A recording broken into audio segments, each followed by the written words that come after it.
the entire time I was in Ferguson. That was like 5 stars. What do you do? I do, Mark. Yes, indeed. Fair enough.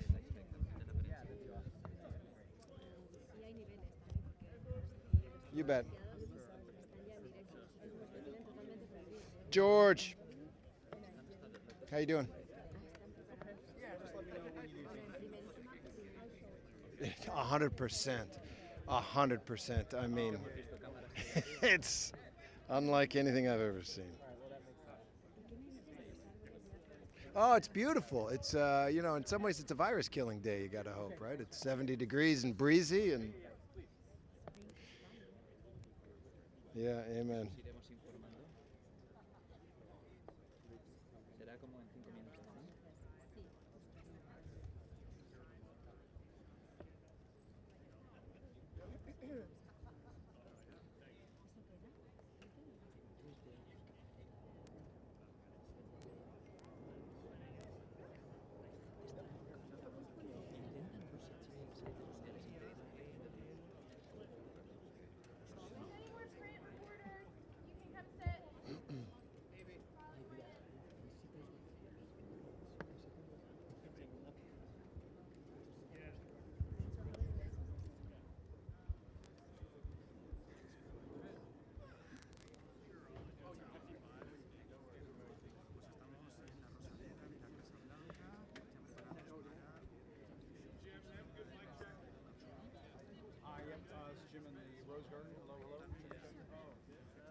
Nothing. Audio was asking me to do a mic check.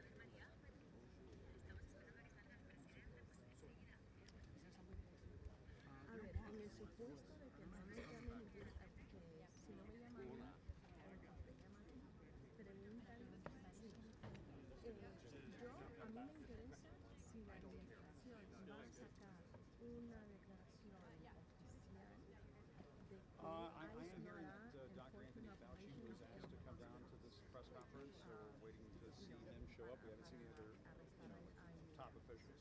Yeah, he was asked to come. Is the president or vice president?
2 minutes, guys.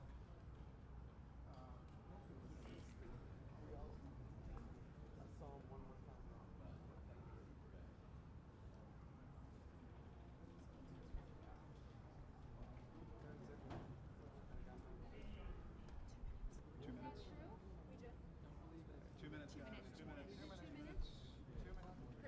2 minutes, guys. I don't know if you guys can hear me. 2 minutes. 2 minutes.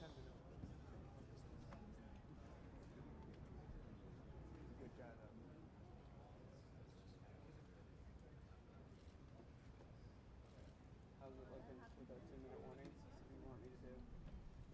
All right.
Ladies and gentlemen, the President of the United States, accompanied by the Vice President of the United States.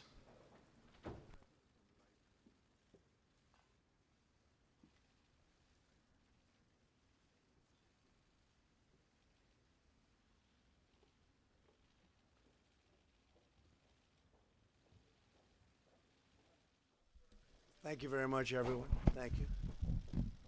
Thank you.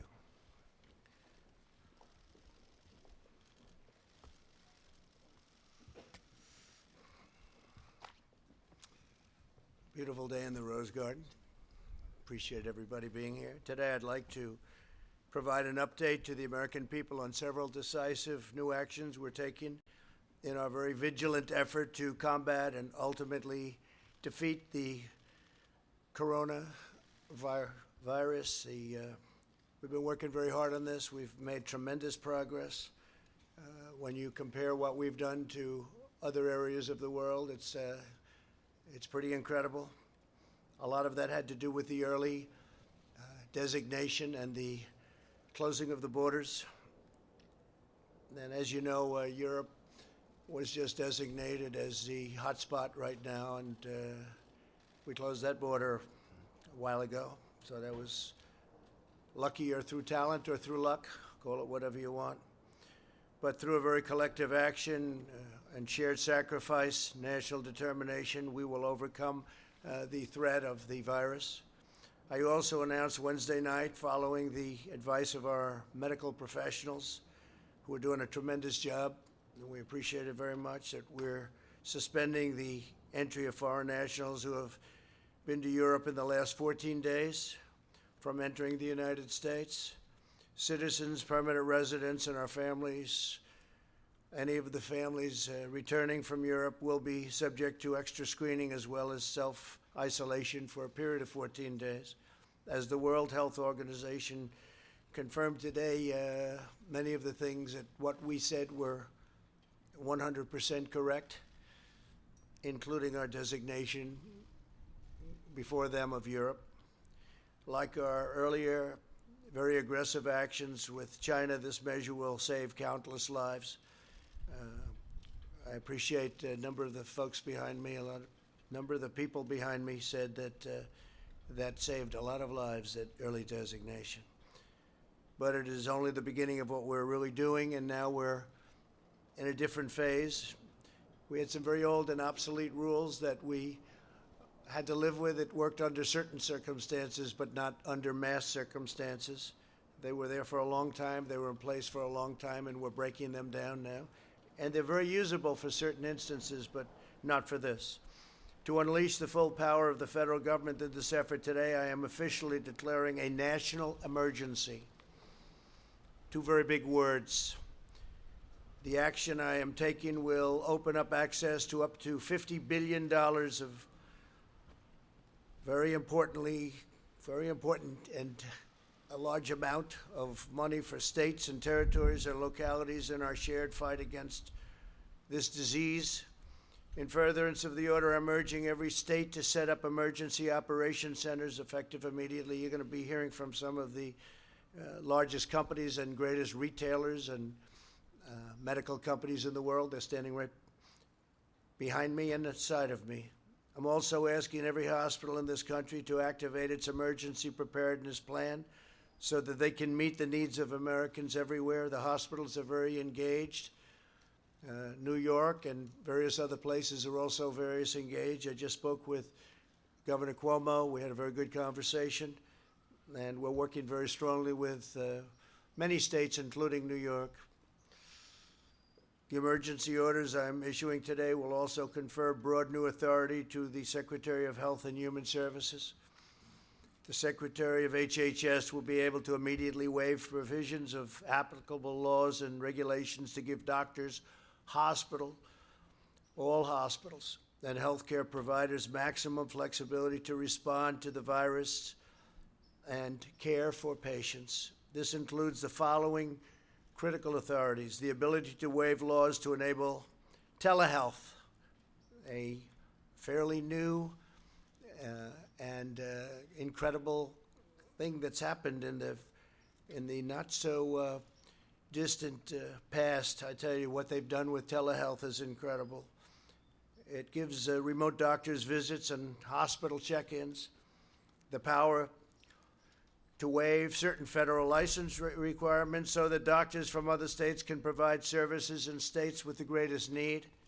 Number two, the ability to waive requirements that critical access hospitals limit the number of beds to 25 and the length of stay to 96 hours. The ability to waive the requirements of a 3-day hospital stay prior to admission to a nursing home, big thing. The authority to waive the rules to hinder hospitals' ability to bring additional physicians on board or obtain needed office space. They can do as they want. They can do what they have to do. They know what they have to do. Now they don't have any problem getting it done. The authority to waive rules that severely restrict where hospitals can care for patients within the hospital itself, ensuring that the emergency capacity can be quickly established. We'll remove or eliminate every obstacle necessary to deliver our people the care that they need and that they're entitled to. No resource will be spared, nothing whatsoever. 10 days ago, I brought together the CEOs of commercial labs at the White House and directed them to immediately begin working on a solution to dramatically increase the availability of tests. Other countries have called us and worked with us, and they're doing similar things or will be doing similar things. As a result of that action today, we're announcing a new partnership with private sector to vastly increase and accelerate our capacity to test for the coronavirus.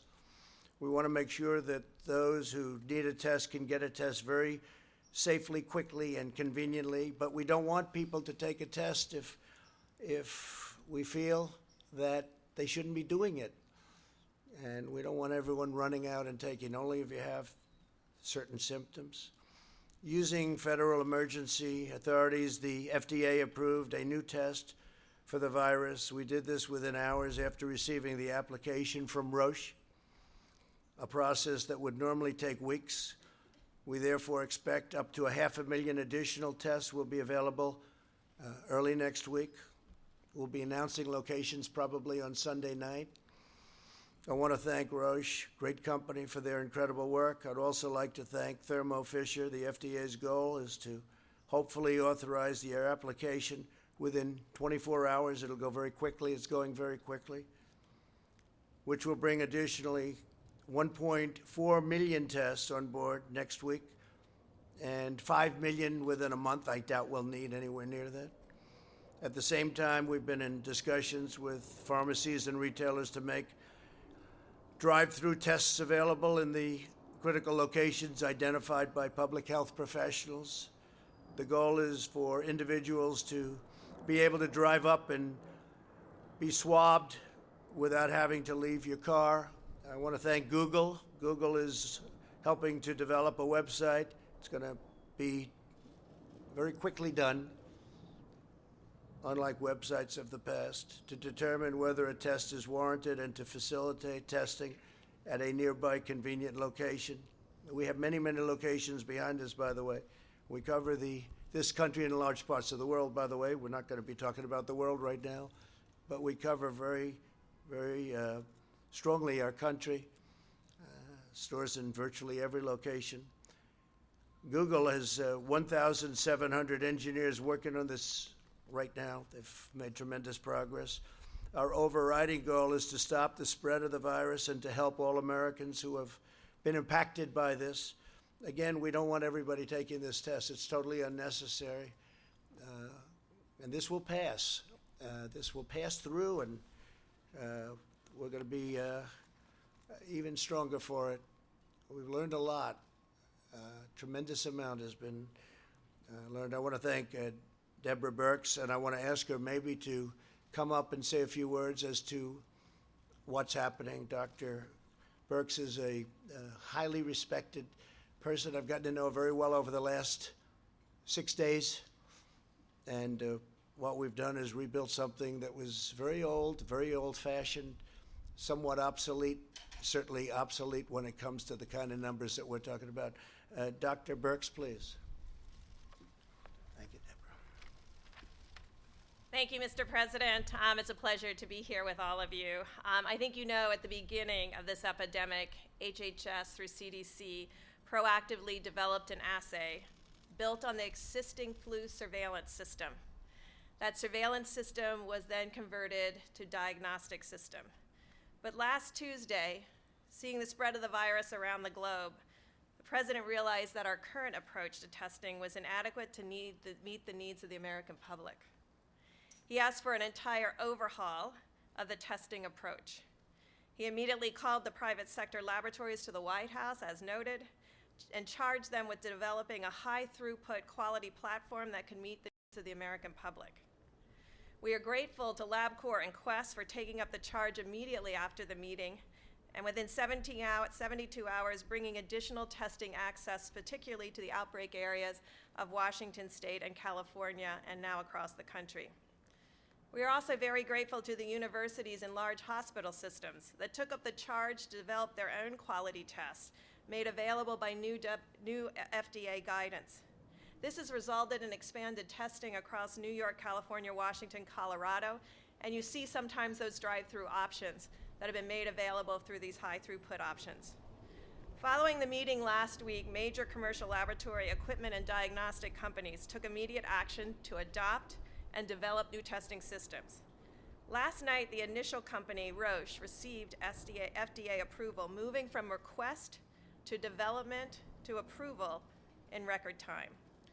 This innovative approach centered fully on unleashing the power of the private sector, focusing on providing convenient testing to hundreds of thousands of Americans within short turnaround times.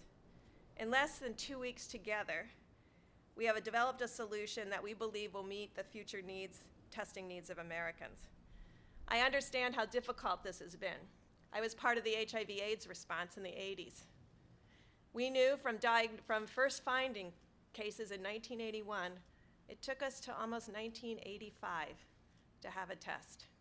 It took us another 11 years to have effective therapy. It is because of the lessons learned from that we were able to mobilize and bring those individuals that were key to the HIV response to this response. I understand that a lot of this behind-the-scenes action over the last couple of weeks was invisible to the press and the American people.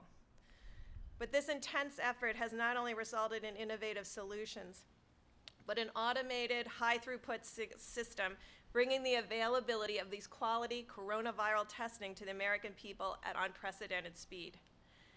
Finally, I want you to know in South Korea, they did have a large number of tests available over the last several weeks.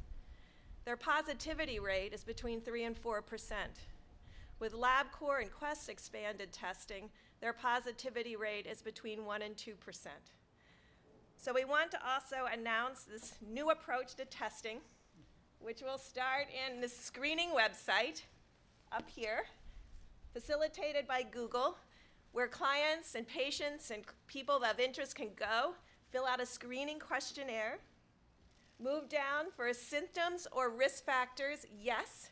They would move down this and be told where the drive-through options would be for them to receive this test.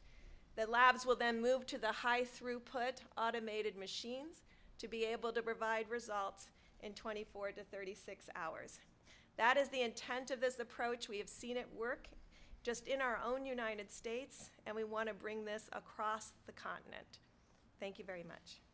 Thank you very much. Great.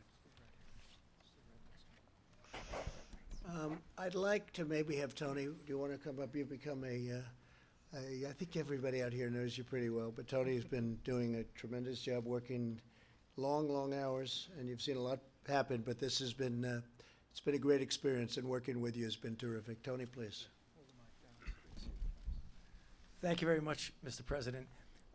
This is an example of, another example of what I've been referring to in my discussions with many of you in the audience as a proactive, leaning forward, aggressive, trying to stay ahead of the curve. And what you're seeing now with this order is that we're going to be able to remove the constraints so that people at the state, the local level, the individual physician, all the way up through the federal government will have as many constraints as possible removed for them to do everything they possibly can so that we can implement the things that we've been talking about.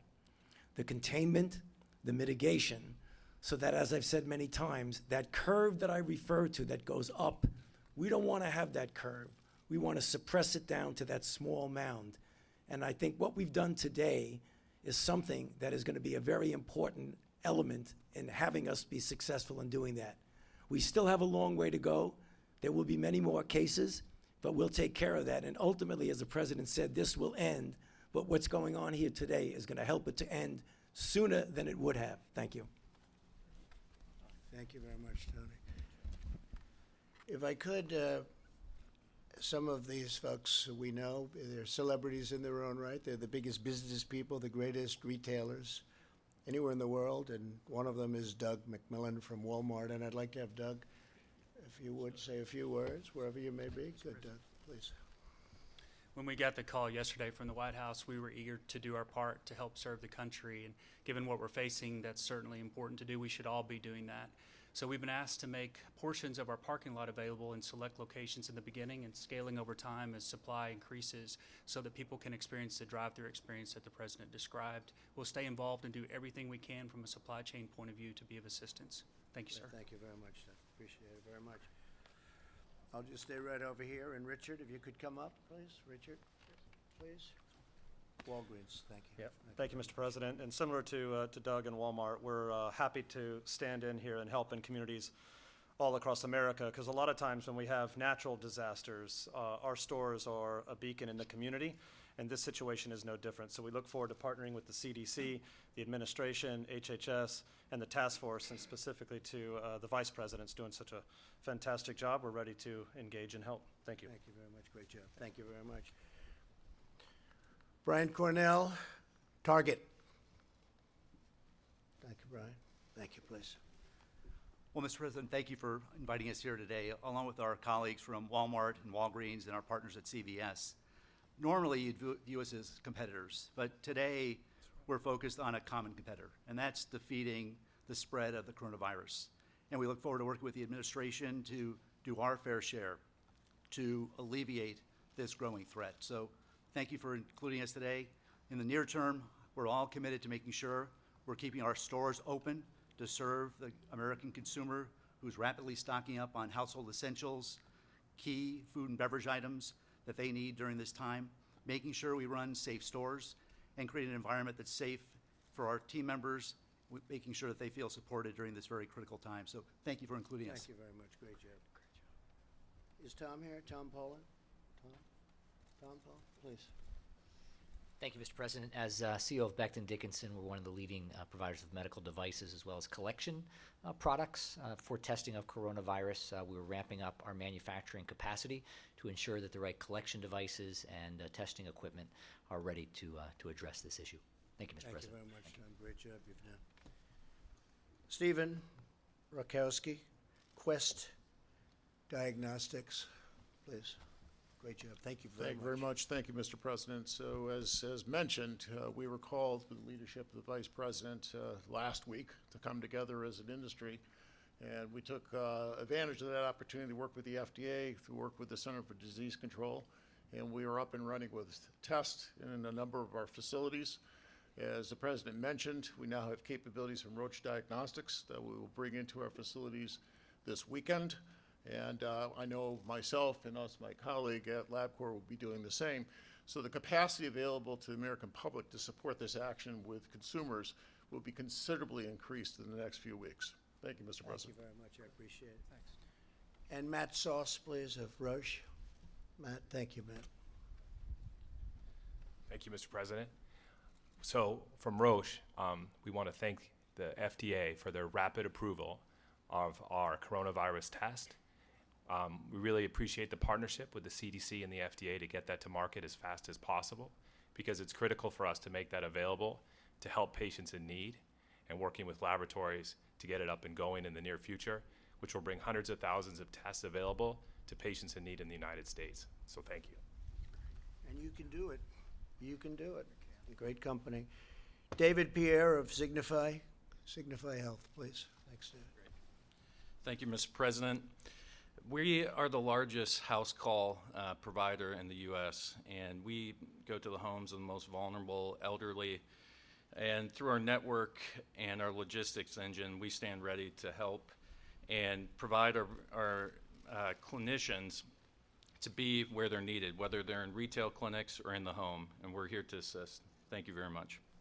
Thank you very much. And we'll be changing a lot of the rules, regulations for future, should this happen in the future, which we hope it never does, but it will, I guess, somewhere out there. There's some bad ones over the years, and I guess that'll continue to an extent, but we hope it never happens. But we're going to be changing a lot of the old rules and specifications and regulations.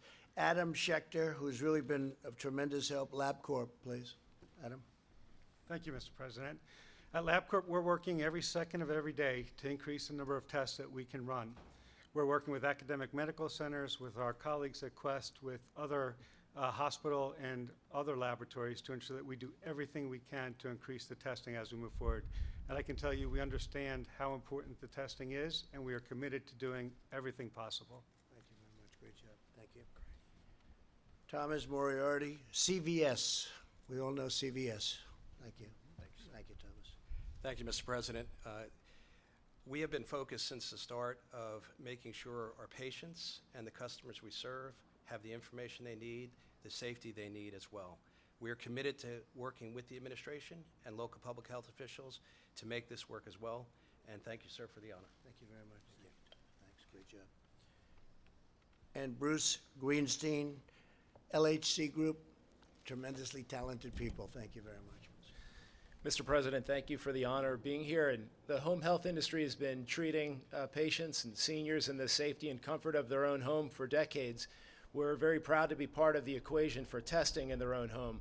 For Americans that can't get to a test site or live in rural areas far away from a retail establishment, we're here to help, to partner with our hospitals and physicians, as well as the people we have here today that will be doing testing around the country. Thank you. Thank you very much. Fantastic. We'll practice that. Okay, I like that. That's good.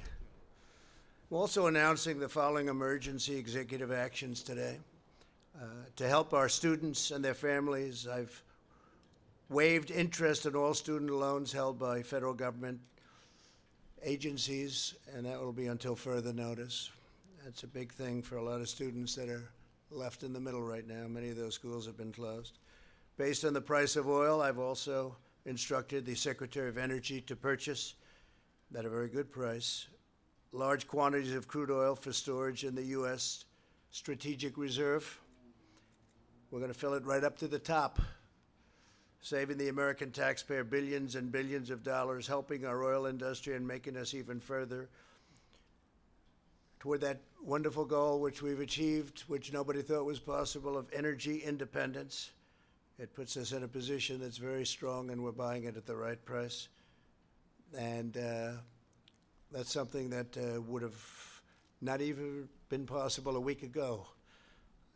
The price of oil went down quite a bit, so we're going to fill it up. It's a good time to fill it up. I'd like to ask Mike Pence to say a few words, please. VP. Thank you, Mr. President. It is this day should be an inspiration to every American, because thanks to your leadership from early on, not only are we bringing a whole of government approach to confronting the coronavirus, we're bringing an all of America approach. Mr. President, from early on, you took decisive action. You suspended all travel from China. You created travel advisories, South Korea and Italy. We screened all travelers from all airports in both of those countries. And on the unanimous recommendation of your health experts, you, at midnight tonight, will effectively suspend all travel from Europe, and Americans that were returning will be screened and asked to voluntarily participate in a 14-day quarantine. Throughout this process, Mr. President, you put the health of America first, but you brought the best of America to address it. And it's not just at the federal level.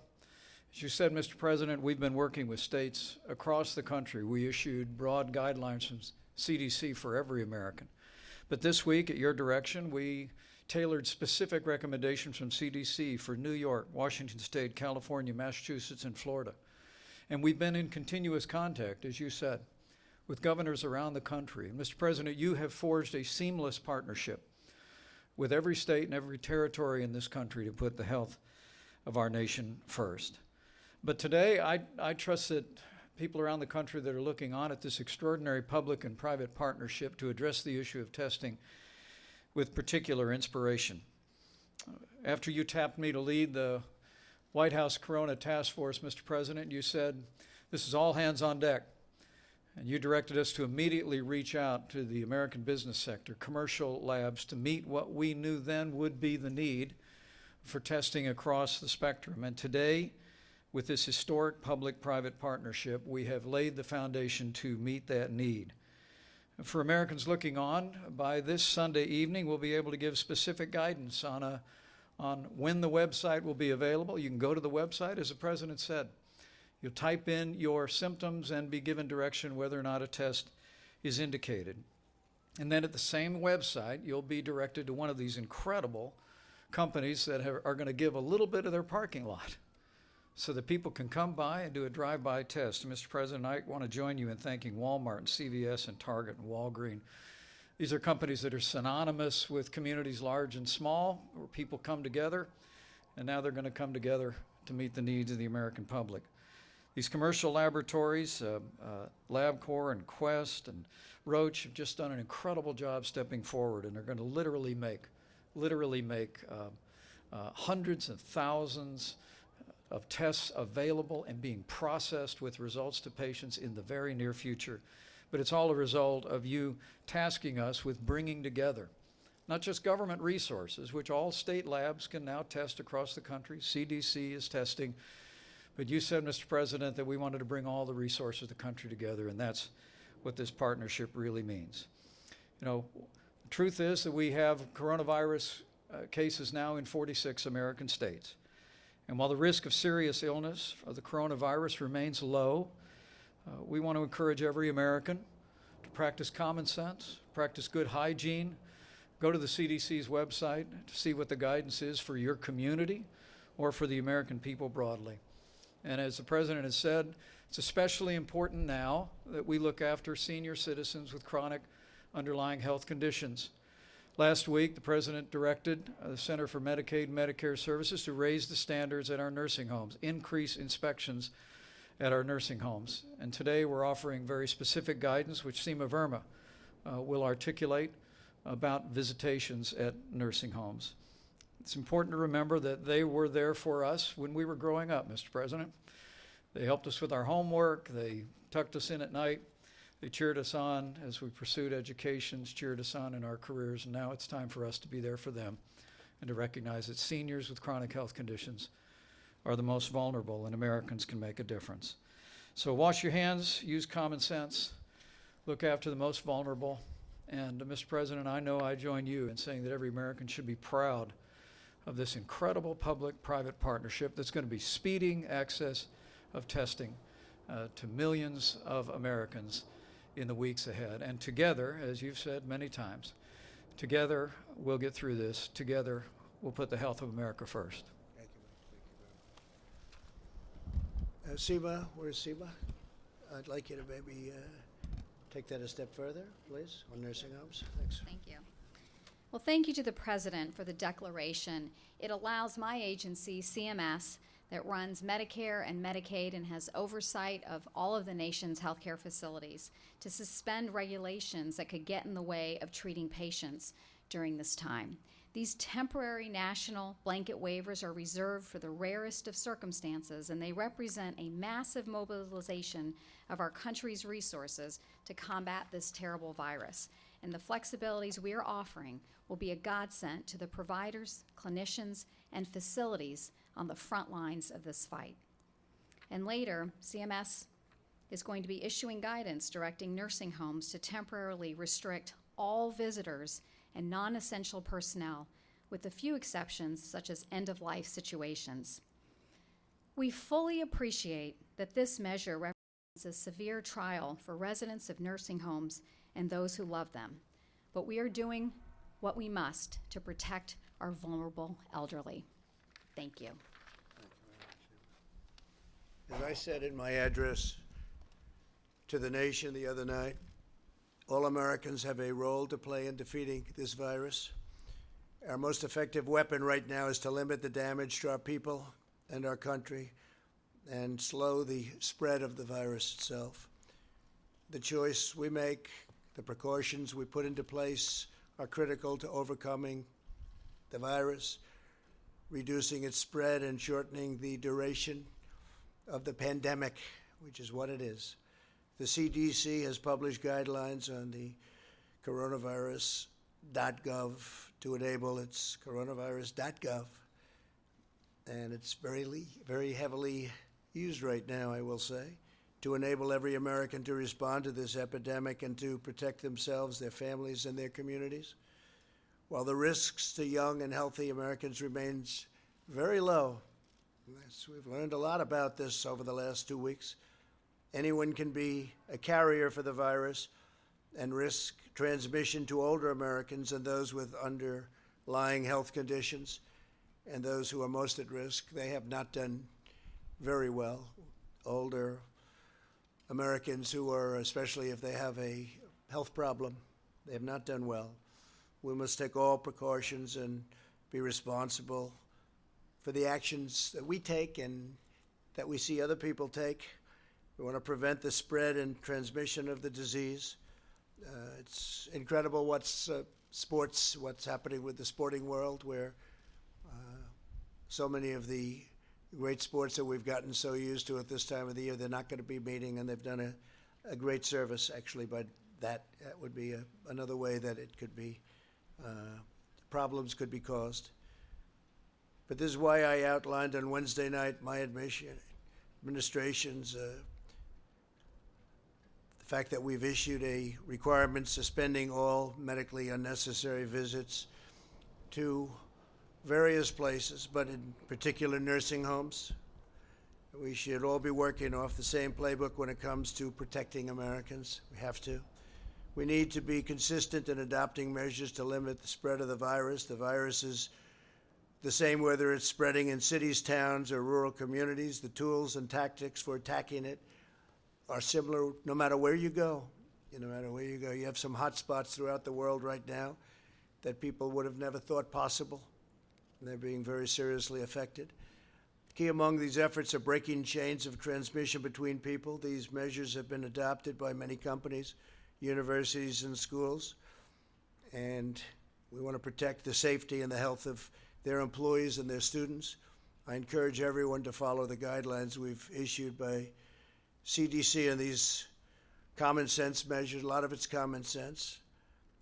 For the areas where the virus is spreading, the CDC is advising communities to postpone large gatherings, postpone assemblies, social functions and sporting events, stagger recess and lunch for schools that aren't canceled, limit in-person meetings, increase scheduled cleanings, and cancel work-sponsored travel, among numerous other steps that can be taken. Americans are the strongest and most resilient people on earth, and in the coming weeks, we will all have to make changes and sacrifices, but these short-term sacrifices will produce long-term gain. And again, I've said we're learning a lot for the future, and future problems like this, or worse, it could get worse. The next 8 weeks are critical. We can learn, and we will turn a corner on this virus. Some of the doctors say it will wash through, it will flow through, in interesting terms, and very accurate. I think you're going to find in a number of weeks it's going to be a very accurate term. In times of hardship, the true character of America always shines through. We live in the company of the greatest heroes and the most inspiring citizens anywhere in the world. We want to take care of our people. We want to draw on the strength of our history, draw on the strength of our people, and we will get through this all together. We will just get through it. So much progress has already been made, and frankly, the numbers, because of steps that have been taken, are at a level that a lot of people are surprised, especially when you compare them with other places with far smaller populations. The spirit and the will of our nation is unbreakable. We will defeat this threat when America is tested. America rises to the occasion. And to those families and citizens who are worried and concerned for themselves and their loved ones, I want you to know that your federal government will unleash every authority, resource, and tool at its disposal to safeguard the lives and health of our people. So we're with you every step of the way. No nation is more prepared or more equipped to face down this crisis. As you know, we are rated #1 in the world. We're also helping other nations. Many other nations, we're helping them a lot. And they're doing okay in some cases. In some cases, they're not doing well at all. But we're working with a lot of groups of people and a lot of other nations.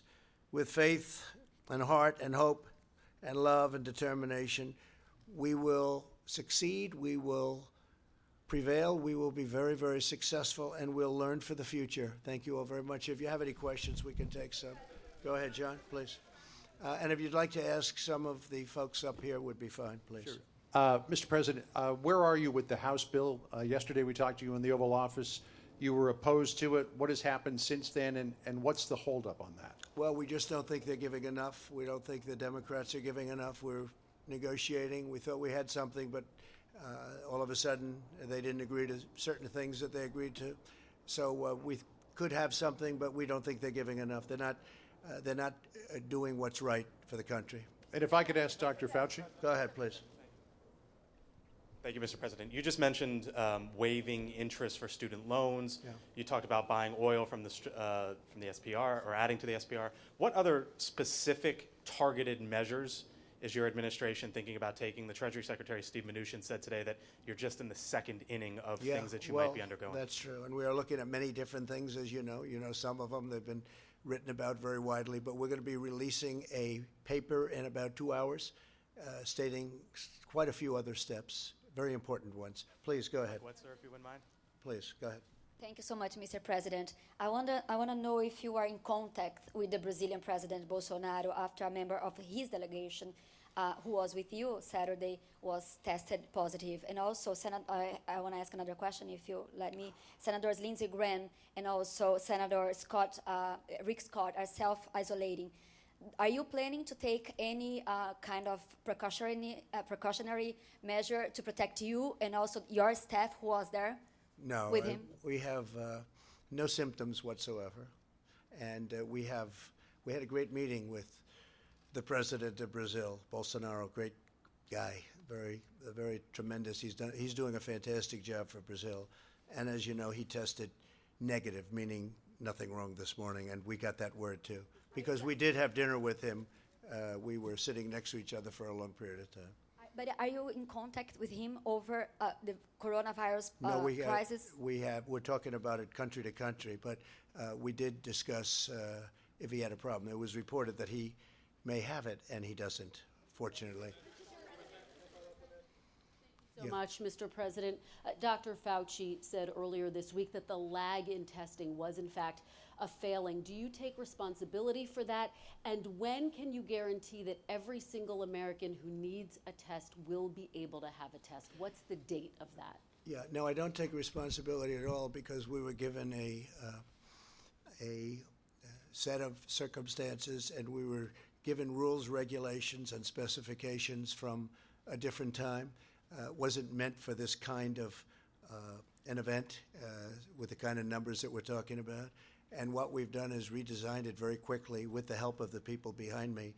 And we're now in very, very strong shape. I think we'll be announcing, as I said, Sunday night. And this will start very quickly. And we'll have the ability to do in the millions over a very, very quick period of time. So no, and what we have done, and we are going to be leaving a very indelible print for the future in case something like this happens again.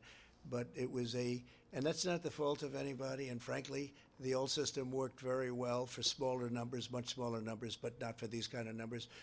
Tony, maybe you'd like to say something? Will you have, Tony, yes, please. by Sunday night, will every American be able to get a test? So just to reiterate what I said to many of you multiple times, it's a distance of a system. The system was not designed for what it was designed for. It worked very well. The CDC designed a good system.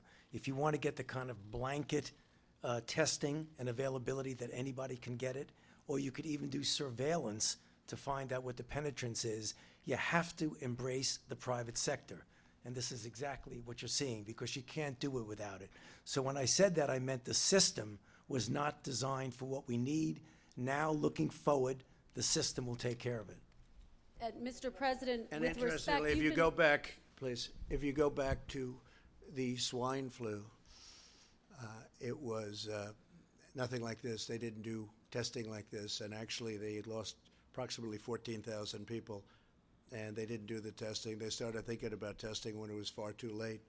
What we've done, and one of the reasons I think people are respecting what we've done it very early. We've gotten it very early, and we've also kept a lot of people out. Mr. President, yes, the please, go last ahead. administration Please. said that they had tested 1 million people at this point. You've been Well, ask them president how for they did with 3 the swine years. flu. It was a disaster. But with respect, you've been Next, president please. for 3 years, Next, and please. Wuhan was suffering. They had a very big failure with swine flu, a very big failure. President, I want to ask you about the European travel ban that goes into effect at midnight tonight and the exemption that you've offered to the UK. There are 17 countries that are in the so-called Schengen zone that have fewer coronavirus cases than the UK.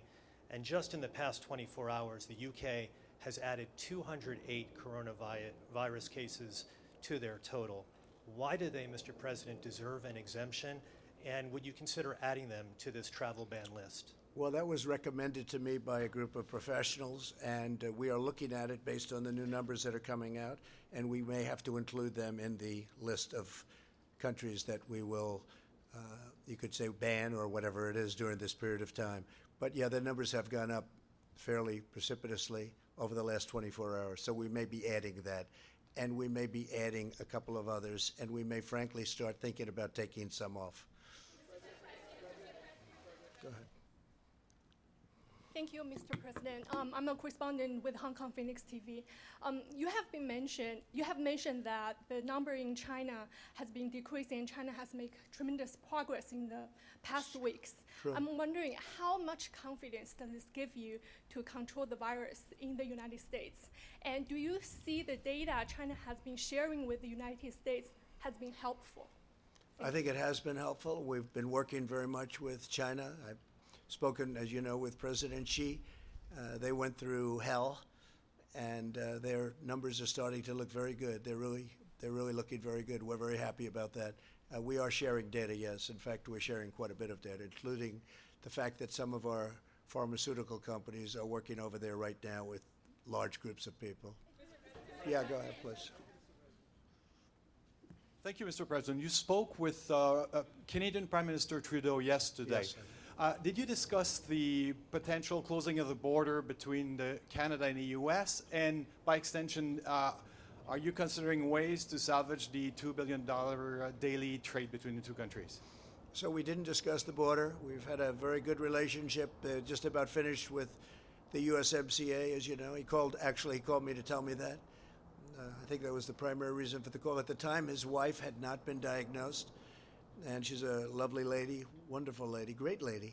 And since then, I've read that the result was that she has it.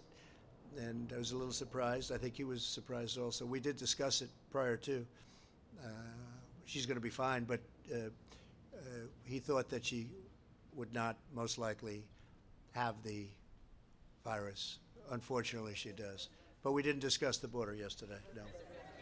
Go ahead, please.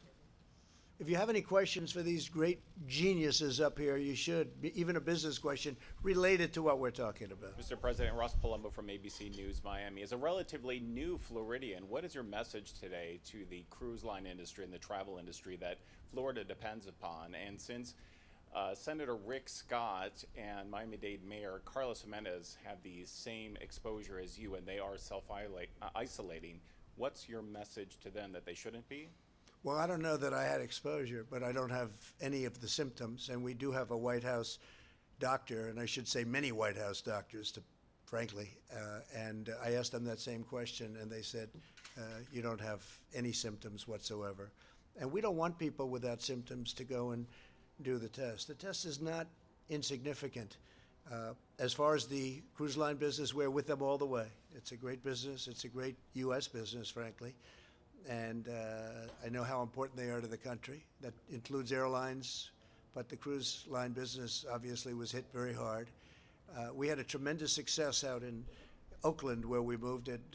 Vice President Pence did a fantastic job with that. We worked with UK, we worked with Canada. They took their people back in Canada. It was approximately 600 people. UK likewise took a large number of people back to the United Kingdom. And we have people quarantined. It was a big operation, and it worked out really, you don't hear about it anymore. It worked out really well. Mike, you may even want to say something about that, because that was really done properly.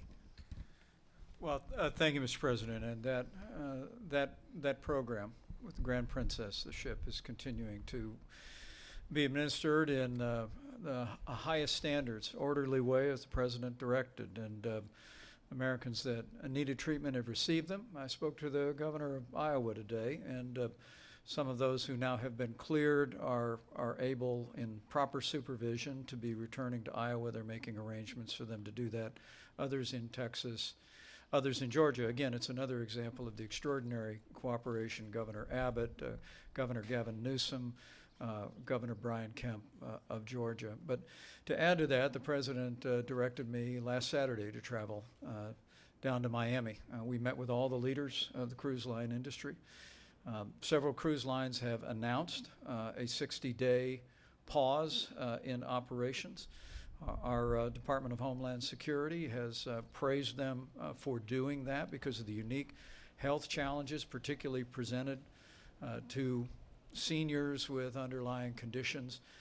We have a proposal from the cruise line industry, but they're currently considering what other steps that they might take, perhaps even similar to what those other lines have taken. We're anticipating some response on that in the next 24 hours. But as the President said, the American people cherish our cruise line industry, the men and women who work on the ships, the men and women who work on the shore, all the economies that are so benefited by a vibrant cruise line industry. And what the President's directed us to do is whether there is a pause in the moment, as some cruise lines are doing, and as we all continue to discuss, we want to work with the cruise line industry to ensure that when we come through this, that cruise lines and the medical services that are available and for the passengers and all of the crew, that cruise lines are safer than ever before and can prosper for many years to come. Go ahead, please. This question is for Doctors Fauci and Birx. Dr. Fauci, based on what you currently know, what is the trajectory for when this outbreak will peak? How long will the American people have to remain on this emergency footing? And for Dr. Birx, as the administration tries to get its arms around this test kit shortage issue, the next glaring need could be respirators and related hospital equipment. So what is the administration doing right now to ramp up production of respirators and that kind of equipment should this outbreak persist? So when you have an outbreak like this, particularly if you're trying to interfere with it, it's really impossible to predict the time element of when it's going to peak and when it's naturally going to go down. So if you look at the situation where countries really did not get to the point of trying to contain and mitigate very well, you see a peak over several weeks and then down again over other several weeks. What we're trying to do with the efforts that we're doing is to blunt that peak. And I mentioned it many times, and I think it's important and appropriate for me to mention it again because it answers your question. When you talk about preventing infections from without in, which is the kind of travel restrictions we're talking about, then how do you handle what you already have in your country? You continue some sort of containment, but you also do mitigation. And you try to proportion it to the areas where there are the most infections. The success of that and how much you make this turn into this is going to give you the amount of time. If we're successful, it'll be less. If we're not successful, it's going to be more. But these kind of things generally run out in a few months. Hopefully, we'll make it several weeks, 8, 9, whatever weeks. But I can't give you a number because it depends on how successful we are. Great, thank you. It's a great question, and Dr. Fauci and I have worked together a very long time and continue. It's a privilege to work with him every day. So I think you can learn and I appreciate there were some graphics done by some of the reporting over the last several days. If you align the data from China with the data with South Korea, you can start to see almost a complete overlay of that data. And so that's what we're tracking very closely, as well as Italy. But you have an excellent question. I just want to make one note. In South Korea, I want to repeat, only 4% of the tests were positive. That means 96% of the people had a different respiratory disease because we're in the middle of flu season, cold season, and all of the other respiratory diseases that we get every day. In LabCorp and Quest's early data, they're running about 1% to 2% positive. That means that we have a lot more other respiratory disease out there besides the coronavirus, and that's why the screening is critical. But even with the screening, we're going to run what we think are very low rates.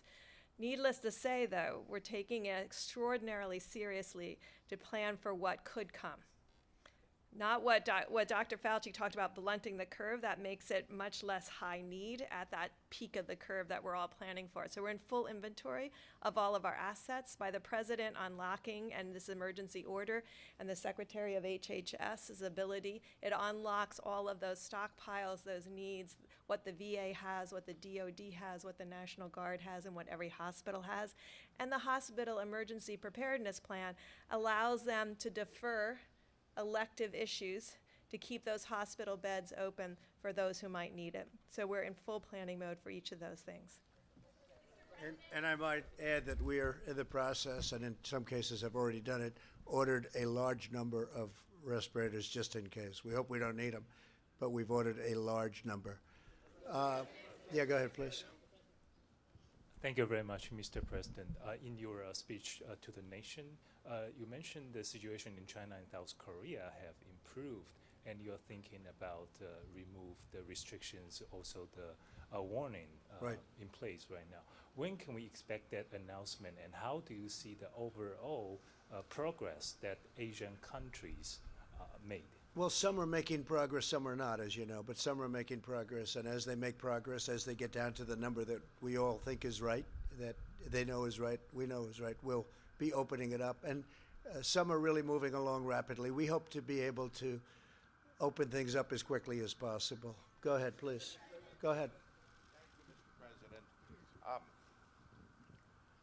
I'd like to ask Secretary Azar and Dr. Fauci just how Dr. Fauci, okay? Right, better, all right. better. Not 100%, but 90%. Right. Go ahead. This affects the elderly primarily, and in that sense, it's an unusual disease. Is any specific research being done as to why it affects our senior citizens more than others? So I don't mean to diminish your question, but we already know why it would affect senior citizens more. Because when you talk about anything that requires a robust immune system, as you get older, your immune system is not as potent as it is when you were young. And that's the reason why when you talk about even influenza, which we have extraordinary experience with over decades and decades, the people who are very vulnerable are the elderly and those with underlying conditions. The same thing holds true for a variety of other disease. Why cancer is more prevalent in mostly in older individuals, because the immune system that screens for it is less robust. So it really is something that is kind of well known over a lot of studies. Okay. OAN, please. OAN.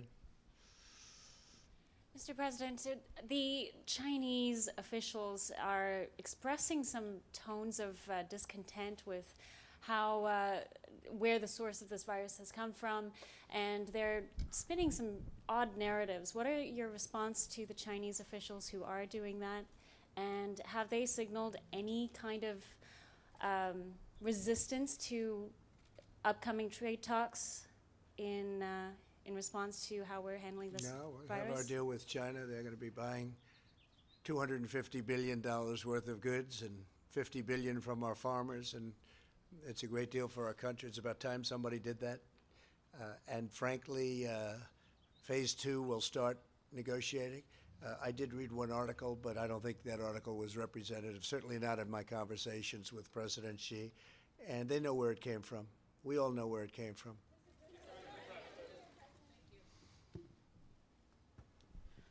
Thank you, Mr. President. Yamiche Alcindor from PBS Yes. NewsHour. My first question is, you said that you don't take responsibility, but you did disband the White House Pandemic Office, and the officials that were working in that office left this administration abruptly. So what responsibility do you take to that? And the officials that worked in that office said that the White House lost valuable time because that office wasn't disbanded.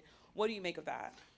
Well, I just think it's a nasty question, because what we've done is, and Tony has said numerous times that we've saved thousands of lives because of the quick closing. And when you say me, I didn't do it. We have a group of people. I could ask perhaps my administration, but I could perhaps ask Tony about that, because I don't know anything about it. I mean, you say we did that. I don't know anything about it. You don't know We're about spending, the no, I don't know. reorganization that happened at the National It's the Security administration. Perhaps they do that. You know, people let people go. You used to be with a different newspaper than you are now. You know, things like that happen. But this was Okay, please this go was ahead. We're doing a great job. Let me tell you, these professionals behind me and these great, incredible doctors and business people, the best in the world, and I can say that, whether it's retailers or labs or anything you want to say, these are the best in the world. We're doing a great job. We have 40 people right now, 40. Compare that with other countries that have many, many times that amount. And one of the reasons we have 40 and others have, and again, that number's going up, just so you understand. And a number of cases, which are very small, relatively speaking, it's going up. But we've done a great job because we acted quickly, we acted early. And there's nothing we could have done that was better than closing our borders to highly infected areas. Please go ahead. Thank you, Mr. President. Vanessa Yaklich for NTN24 for all Latin American countries, sure. and also for Spain, La Razón and Antena 3. I would like to ask you two very brief questions. One, for how long we're going to have the emergency, the national emergency? I hope not long, but it's there now, and it gives tremendous powers for things that we need. Tremendous power, actually. And the Stafford Act and various other things that we're involved with and have studied and memorized in so many different ways and forms, it gives the kind of power that we need to get rid of this virus. And we're going to do it very quickly. And I hope we won't need it very long, but whatever it takes. So for now, we still don't know for how long. And something very important I wanted to ask you is, like, how do you really think it's essential coordinating with other countries and learning from their lessons that they already suffer the same situation? Yeah. Countries, of course, like China and South Korea, but now recently Sure. Italy and Spain. Well, and Italy's how is having that a- coordination done? Italy Thank you is so having much, a Mr. very, President. we're in touch with Italy, and it's a country that we love. We have tremendous millions and millions of people originally origins from Italy, and we're working with them. They're in a very, they're in probably, relatively speaking, the toughest position of all. We're in touch with everybody. We're in touch with, when I say everybody, we're in touch with many of the countries that you know about, that you're writing about, and they're calling us asking for advice. They're asking for the advice of the people behind me. Italy's got a tough situation, but they're really, they have really clamped down, and I think they're going to see some very good results. It's tough what they did. They really took their medicine, but they're going to see some much better results. Yeah, Jeff? Thank you, sir. With regard to domestic travel, should Americans feel safe, or should Americans at all be traveling to states such as Washington State, New York, and other hotspots within this country? And a follow-up on Brazil. You're asking people who come back from Europe, Americans who are coming back from Europe, to self-quarantine for a couple weeks. You were in a picture with somebody who now has coronavirus from Brazil at Mar-a-Lago. How is that different? Well, I'll tell you, first of all, I'm not coming back from someplace. But you were exposed. There was somebody that they say has it. I have no idea who he is, but I take pictures, and it lasts for literally seconds. I don't know the gentleman that we're talking about. I have no idea who he is. I haven't seen the picture. I said there's a picture of somebody, but I take sometimes hundreds of pictures a day. And that night I was taking hundreds of pictures, so I just don't know. Now, I did sit with the president for probably 2 hours, but he's tested negative, so that's good. It's just a matter Please, of... go ahead. And the domestic travel, sir? Go ahead, please. I would say if you stay home, it's not bad. It's not bad. Now, there are certain parts of the country that are essentially have zero problem. Washington's been very tough, in particular a nursing home. But Washington, the state of Washington's been very tough. It's been a big percentage of, when you talk about the 40 deaths, that's been a big percentage of the deaths, as you know very well. And they all came from a certain area, unfortunately. Please, go ahead. Go ahead. Okay. Thank you very much, Yes. Mr. President. Cordelia Lynch, Sky News. You talked this week about the UK doing a good job in tackling coronavirus. In light of the rise in cases, are you changing your mind about that? You also just spoke about possible travel restrictions. Have you discussed when they might be put in place? Well, in light of the results, as we discussed before, in light of the results, we're going to be looking at it. And I know the task force is looking at it very strongly. Vice President, everybody. It was looking good, but the results have been building up pretty rapidly. So we'll be taking another look at that. Yes, absolutely. Go ahead, please. Mr. President, thank you. I want to first follow up on Jeff's question, because the person you were standing next to, whether you know who he is or not, tested positive for coronavirus. Dr. Fauci said this morning, if you stand next to somebody who tested positive, you should self-isolate and get a test. You say your White House doctor is telling you something different. Who should Americans listen to? And my second question I think they is, have to listen to their doctors. And I think they shouldn't be jumping to get the test unless it's necessary. But I think they have to listen to their doctors. And I mean, I don't know. I haven't seen the picture. Somebody said there's a picture with somebody taking a picture with me, but I haven't seen it. well, doctors have but I said you can might tell have it even if you don't have symptoms. Are Well- you being selfish by not getting tested and potentially Well, I exposing? didn't say I wasn't going to be tested. Are you going to be? Most likely, yeah. Most When do likely. you think Not for that'll that happen? reason, but because I think I will do it anyway. Will you let us know fairly the soon. We're results? working on that. We're working out a schedule. My second question, Mr. You President, go ahead, that was please. a follow-up. Go ahead. Yeah. I know there's been a lot of talk about testing. I just want to make sure we're clear, though, because we've been hearing from doctors who say, as of today, they still can't get patients tested who need a test. So as of today, can everyone who a doctor wants to have tested get tested? And if not, when? Well, When that's will been doctors true for a have to- while, but I'll let Mike. Why don't you answer that, Mike, please? Well, as the President said, and Dr. Fauci has articulated, the nature of our current system, where the CDC has samples sent and tests are performed, or state labs perform tests, or in some cases university and hospital labs perform tests, is generally adequate for an infectious disease or for people getting a diagnostic work done. But given the sheer scale of this, the President tasked us with bringing together this extraordinary public and private partnership. Today, by some estimates, when you add all the labs together, and today the President made it possible for every state in the country and their state labs to authorize labs across their state to do coronavirus testing. We're estimating somewhere between 15 and 20,000 tests a day are able to be performed.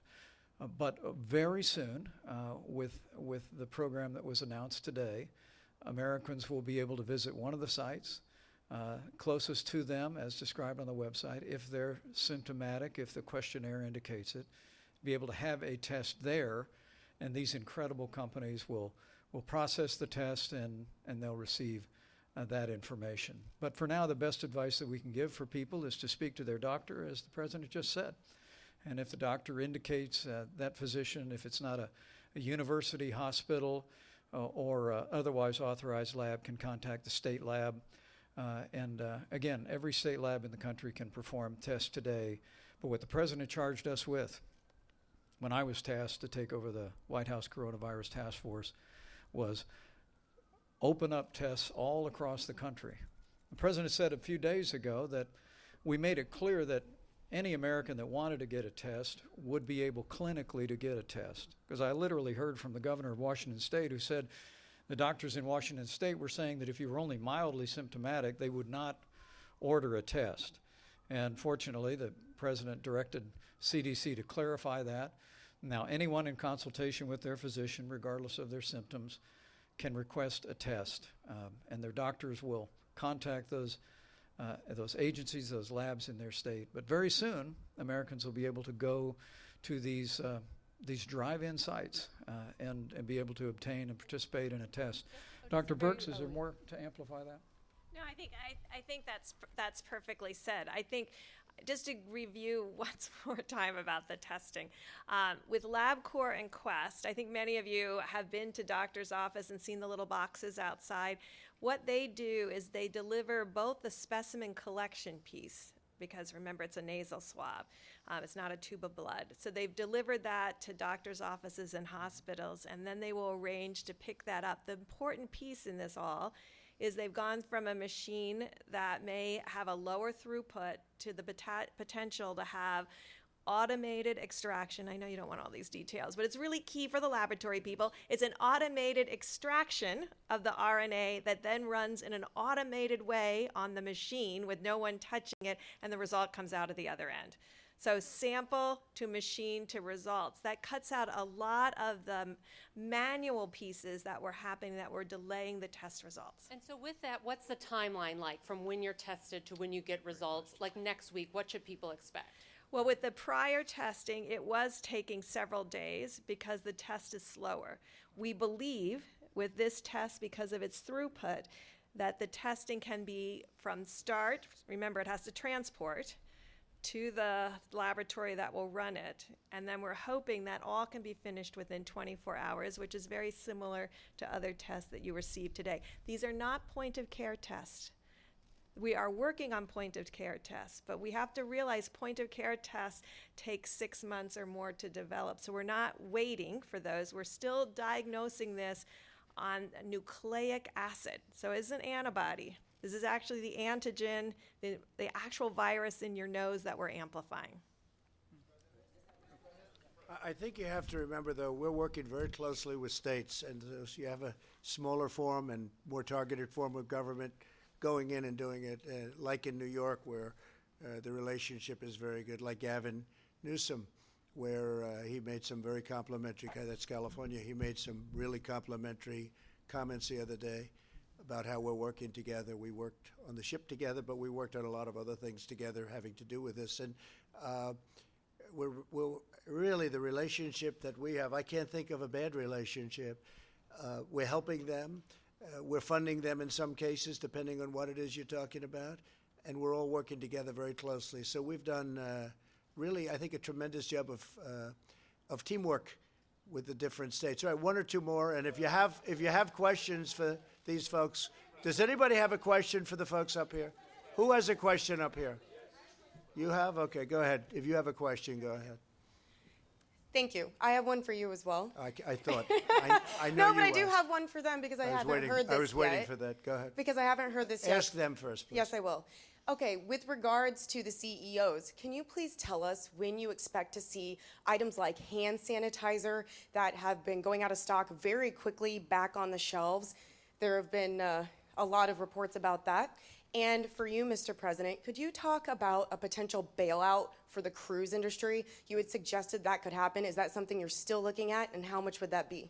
Well, I didn't suggest that it could happen, but I can tell you it's an industry that was very badly impacted by what's going on with the virus. And it's a great industry. It's a very important industry, and we will be helping them, and we will be helping the airline industry if we have to, assuming we have to. So far, people haven't been asking, but if they should be asking, we want to make sure our airline is very strong. And then one day, all of a sudden, wasn't looking so good. Interestingly, I was talking to Doug, and the numbers they're doing from the retailing standpoint, I guess because of this, your business is like the opposite. All of you you've been selling a lot of stuff. Do you want to answer the question as to the hand sanitizers? Sure. Yeah, specifically, the areas where we're seeing pressure in the supply chain are surface cleaners, cleaning supplies, paper goods in particular. Hand sanitizer is going to be very difficult to have 100% in stock on for some time. We're still replenishing it and shipping it, but as soon as it hits the stores, it's going. The same thing's true for the categories I just mentioned. So all the retailers will be working hand in hand with the suppliers to bring that to the market as fast as we can. What is your advice, though, for Americans who are seeking those items? What is your advice? They're selling out online. They're selling out in the stores. I think this team has given you other examples of what people can do to fight back against this virus, and you should look at the entire list. Dr. Fauci. Please. I mean, obviously it sounds very simplistic, but wash your hands as often as you possibly can. And I know you're not always in a position to be able to wash your hands, but wash them as much as you can. If you don't have the alcohol wipes, try and get them. If you can't get them, just try as best as possible to do it. I mean, you got to do the best you can. Well, no, just general preparedness. You know, you want to wash your hands. You want to keep distance from people. And if you're around someone sick, keep away from them. This is basic public health. Now, these guys are selling a lot of toilet paper. I don't know. There seems to, Tony, do you need to give some guidance that toilet paper is not an effective protection against getting the coronavirus? They're selling out. But the soap and water, hot water, soap, 20 seconds. That's how you do it. Okay, one more. Go ahead. Go ahead. No, over here, behind you. Behind you. Thank you very much, Mr. President. You have a great team, of course. That's true. My question is, Mr. President, are you happy from the Chinese response? What correctly really told you what really happened those days? And second, Prime Minister Modi or India have closed borders until April 15th, if you have spoken with the Prime Minister of India and if they have needed any help. And finally, sir, any message for the small businesses because they are losing some businesses because of this? Thank you, sir. Well, on small businesses, the Small Business Administration is now stacked with money to help them, and we're going to make the money readily available if they need it, small businesses. We had a great time in India. It was an incredible 2 days, and he's a great friend of mine, and he's a friend of his people because he was greeted incredibly warmly, as was I, in that stadium. It was an incredible event, and I loved being with him, so just say hello to him. But we talked about everything. We talked about far more than just borders. And as far as President Xi, likewise, he's a friend of mine. I believe that we are dealing in good faith, that we just worked, as you know, and as I just said, we just worked an incredible deal, big deal, one of the biggest deals ever made of any kind, big even by the standards of some of the people here, the deal with China. But I think that they want to get to the bottom of things also. We're working, our drug companies, our pharmaceutical companies are working very closely with China and with India, as you know, and with all over the world. And they're all over the world. These are magnificent companies that are very, very knowledgeable. And we're very lucky to have them because I think you're going to come up with, whether it's therapeutic or whether it's just help in getting better, and then ultimately a vaccine, which takes a little bit longer because of the test periods and a couple of other reasons. You're going to have it very quickly because of the the great knowledge, and they'll have it very quickly. They've made a tremendous amount of progress. Thank you all very much. We appreciate it. Thank you. Thank you very much.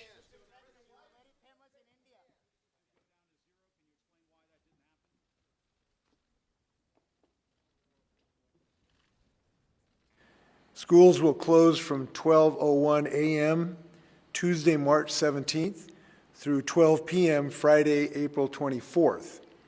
The timing will coincide with spring break for most Washington state school districts. Under this order, schools must close and end classes by the end of this next Monday. The first possible weekday back would be April 27th. Just as with King, Snohomish, and Pierce counties, there are critical services that our schools provide that will need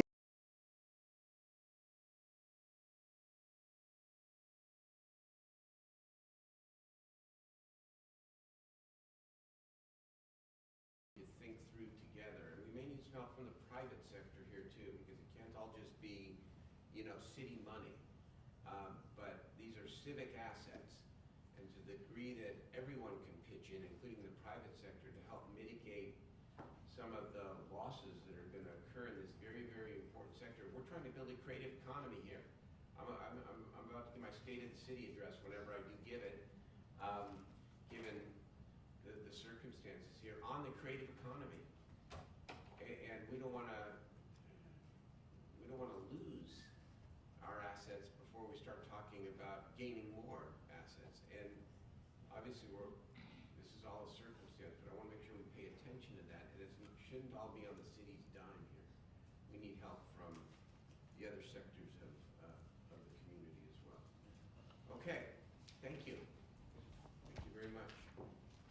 Hector Barone, come talk to us about parking holiday and what this has achieved in terms of helping small businesses during the traditional holiday periods and how we seek to extend that during this time.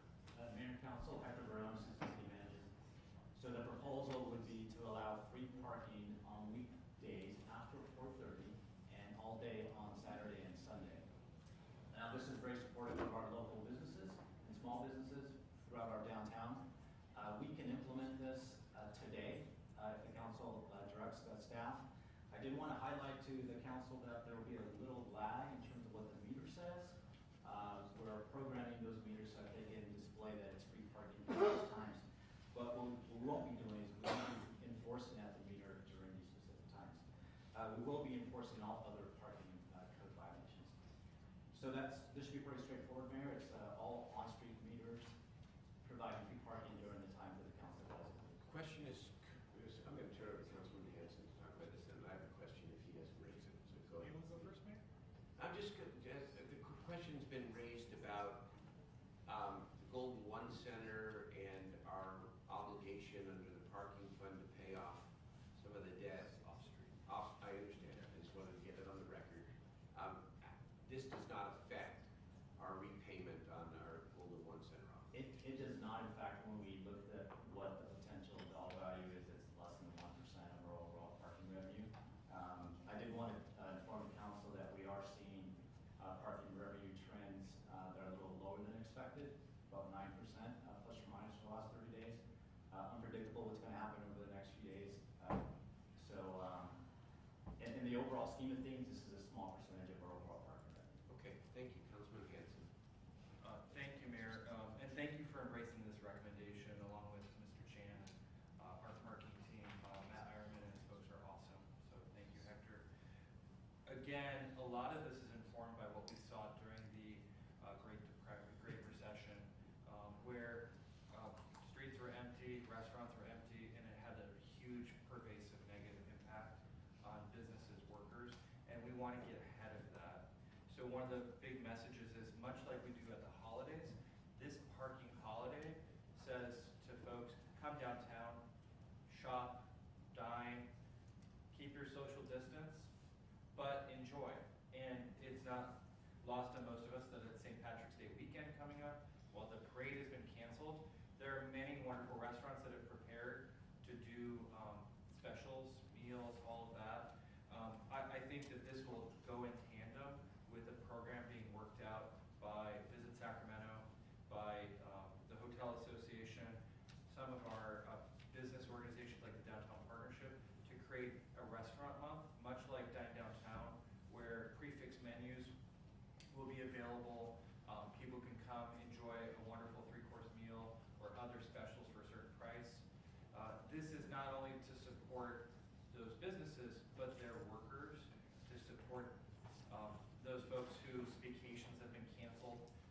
break trips. We want people to staycation in the central city. We want them to dine, to enjoy. And you can follow all of the public health recommendations and still continue to engage economically, socially, to the extent that it's appropriate, but to enjoy our wonderful restaurants, our wonderful hotels. And while the Golden One Center is not going to be open for large events, there's a lot of good things to do still in our city. And we need to encourage that, especially during this period of time, people not stop going to particular Chinese and Asian restaurants, because there's been a big misconception that those places aren't safe. They are safe. And we are also working with, and I think we'll be able to announce later today, if not next Monday, a special set of promotions with Postmates, DoorDash, and Instacart to partner. Postmates is going to waive all fees and commissions on new restaurants that want to join their platform so that people can order from home. They'll be running other specials. Instacart is working right now with the Sacramento Food Bank and the River City Food Bank, making donations of food available, helping to organize volunteers, and we'll have more details on those things soon. But we need to, and I think the mayor just said this very well, we need to not just quarantine ourselves if we're not sick. We need to be sure that we're out doing things to support the economy, to support each other, and that may include also volunteering. And so if you need to come downtown, I think it's wonderful to know that you will not get a parking ticket, you will not have to feed the meter. Now, there may be people who come down and just park all day on a Saturday or Sunday. I hope they're spending money. That's really the key. We need to make sure we don't enter into a free fall where everybody runs away, because our central city, our city's economy is really dependent on people coming and enjoying. And I think this is one of the biggest things that we can do to send the message that you can have a great time and not have to feed the meter. So, Hector, thank you for all your help and for the work that your team has done to make this happen so quickly. Thank you. Thank you very much, Hector. Absolutely. Let me move on to the next one. Rather than discuss in detail how the school food programs will continue, I know Councilmember Ashby is working very hard with her district, with the Natomas district, and they're already working it, which is great, to their credit and your credit. I want to just make a general statement about schools. All the areas that I'm most concerned about in terms of how we come together as a community, it is around the potential and inevitable closure of the schools. And of course, there are a myriad of issues. How we make sure that kids are safe, how we make sure that kids, school districts make sure kids continue to get their education, and where will they be, depending on their ages. For little kids, we don't want to put little kids into large daycare settings. That defeats the purpose of, in a way, of shutting the schools in the first place. For older kids, how do we make sure that they have additional enrichment activities to complement or to help make up for what they're not getting at school? And then for working parents, especially healthcare workers, how do we work with the employer community to ensure that they support their workers, and at the same time we're addressing the needs of their kids, not just healthcare workers, parents who are working in any endeavor. Certainly working from home is an option, but there are many unanswered questions. And so over the next couple of days, we're going to be meeting with the school superintendents and our nonprofit communities to begin asking and answering some of the myriad of questions that are out there. And we may be coming back to the City Council for more action around how we can address the obvious and inevitable impact of closing our schools. Let's move on to the next one. This is implementing by March 20th all legal options available to the city to prohibit the eviction of renters that are economically impacted by the COVID-19 pandemic. This is an effort to address the plight of working people who fall behind on their rent because their some way that doesn't allow them to make their full paycheck. Susanna, I'm going to turn it over to you, Susanna Wood, to explain in a little bit more detail how we intend to go about this. Yes, Mayor and Council, we're looking at, and we've done research into the city's ability, the council's ability to exercise its police power, and in that vein, be able to pass a moratorium that would address some of these direction from the council. We would present a urgency ordinance to the council in the form of a moratorium that you would adopt and would go into effect immediately. We are completing our research and our preparation of that ordinance as we speak, and expect to have it for the council consideration very, very soon. Whenever you have another meeting scheduled. Okay, so what you're telling us is to actually implement this, we're going to have to come back into session, which maybe we will do next week, Tuesday, which we don't have a regularly scheduled meeting, but we can set one. In fact, let's do that so that this protection is in place. All right? Very good. Any questions on this, Vice Mayor? Yeah, Mayor, thank you.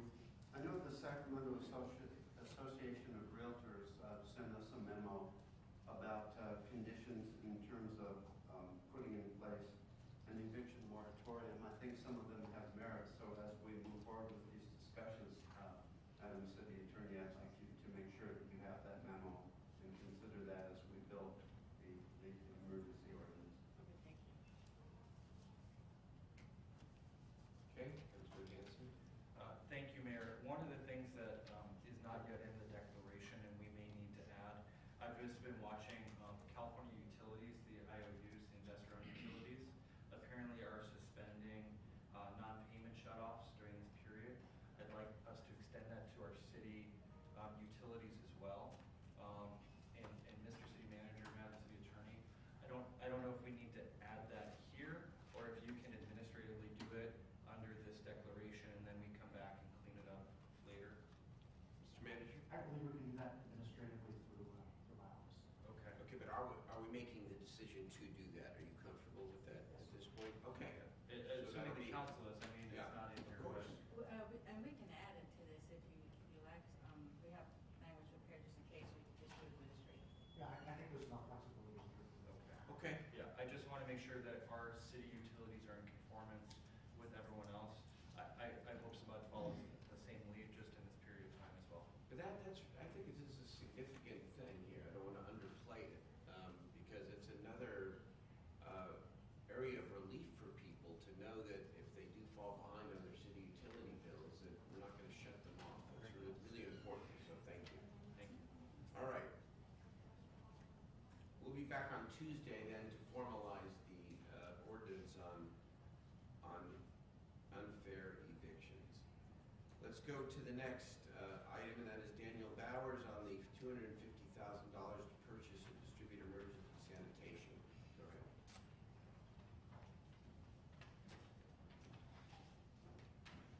Good afternoon again, Mr. Mayor and Council. Right now, we are moving forward with unified response with county health and county entities on this. Partnerships with Sacramento Steps Forward and other key partners in the community will drive that collaboration as we implement this grant. I'm glad to add that to my experience. I've been in touch with the county executive, and we're going to be utilizing the county's supply chain and distribution channels as well to secure some of these products and get them out quickly into the community. Okay, very good. Vice Mayor? Okay, Steve? Thank you, Mayor. We received a letter earlier today from the Sacramento Regional Coalition on Homelessness, and I think it provides some important things. You had gotten up, so he just answered me. I'll come back. I'll just finish it. Yeah. I think that one of the suggestions they have here is exactly what was just said, that we're going to work with the county on these programs. Ideally,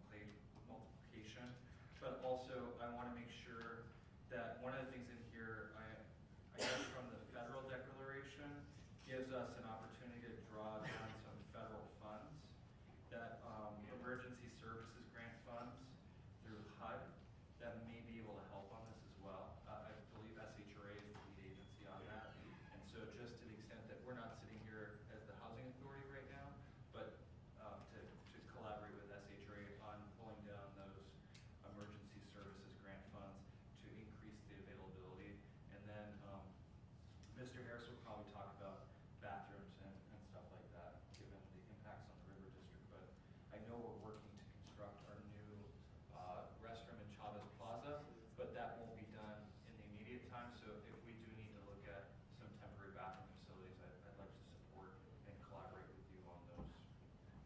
Okay, thank you. Councilman Vice Mayor Harris, go ahead.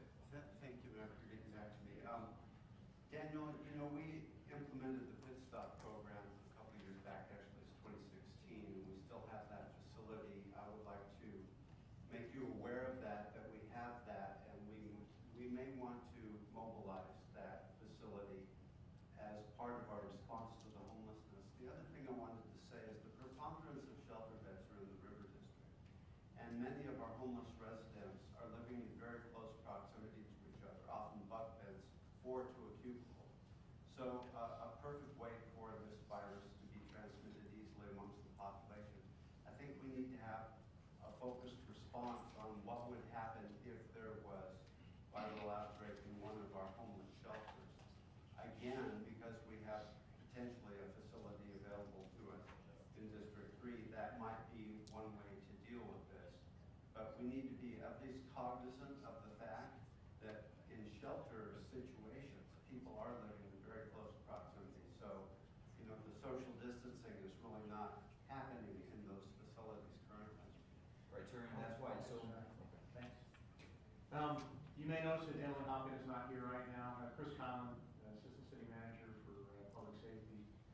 She is right now at this minute in a meeting that is being done between the providers, Sacramento Steps Forward, and the Sacramento County Public Health Officer, Dr. Sherry.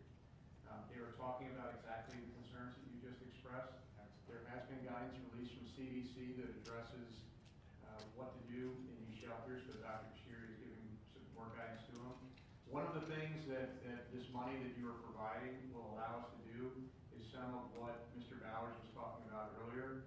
We've identified a critical vulnerability, and that is that many of our providers that are in the shelters and many of the navigators that are on the streets are running short of the personal protective gear that they need. Hand sanitizer, face mask, gloves, all of that they need to do on a daily basis.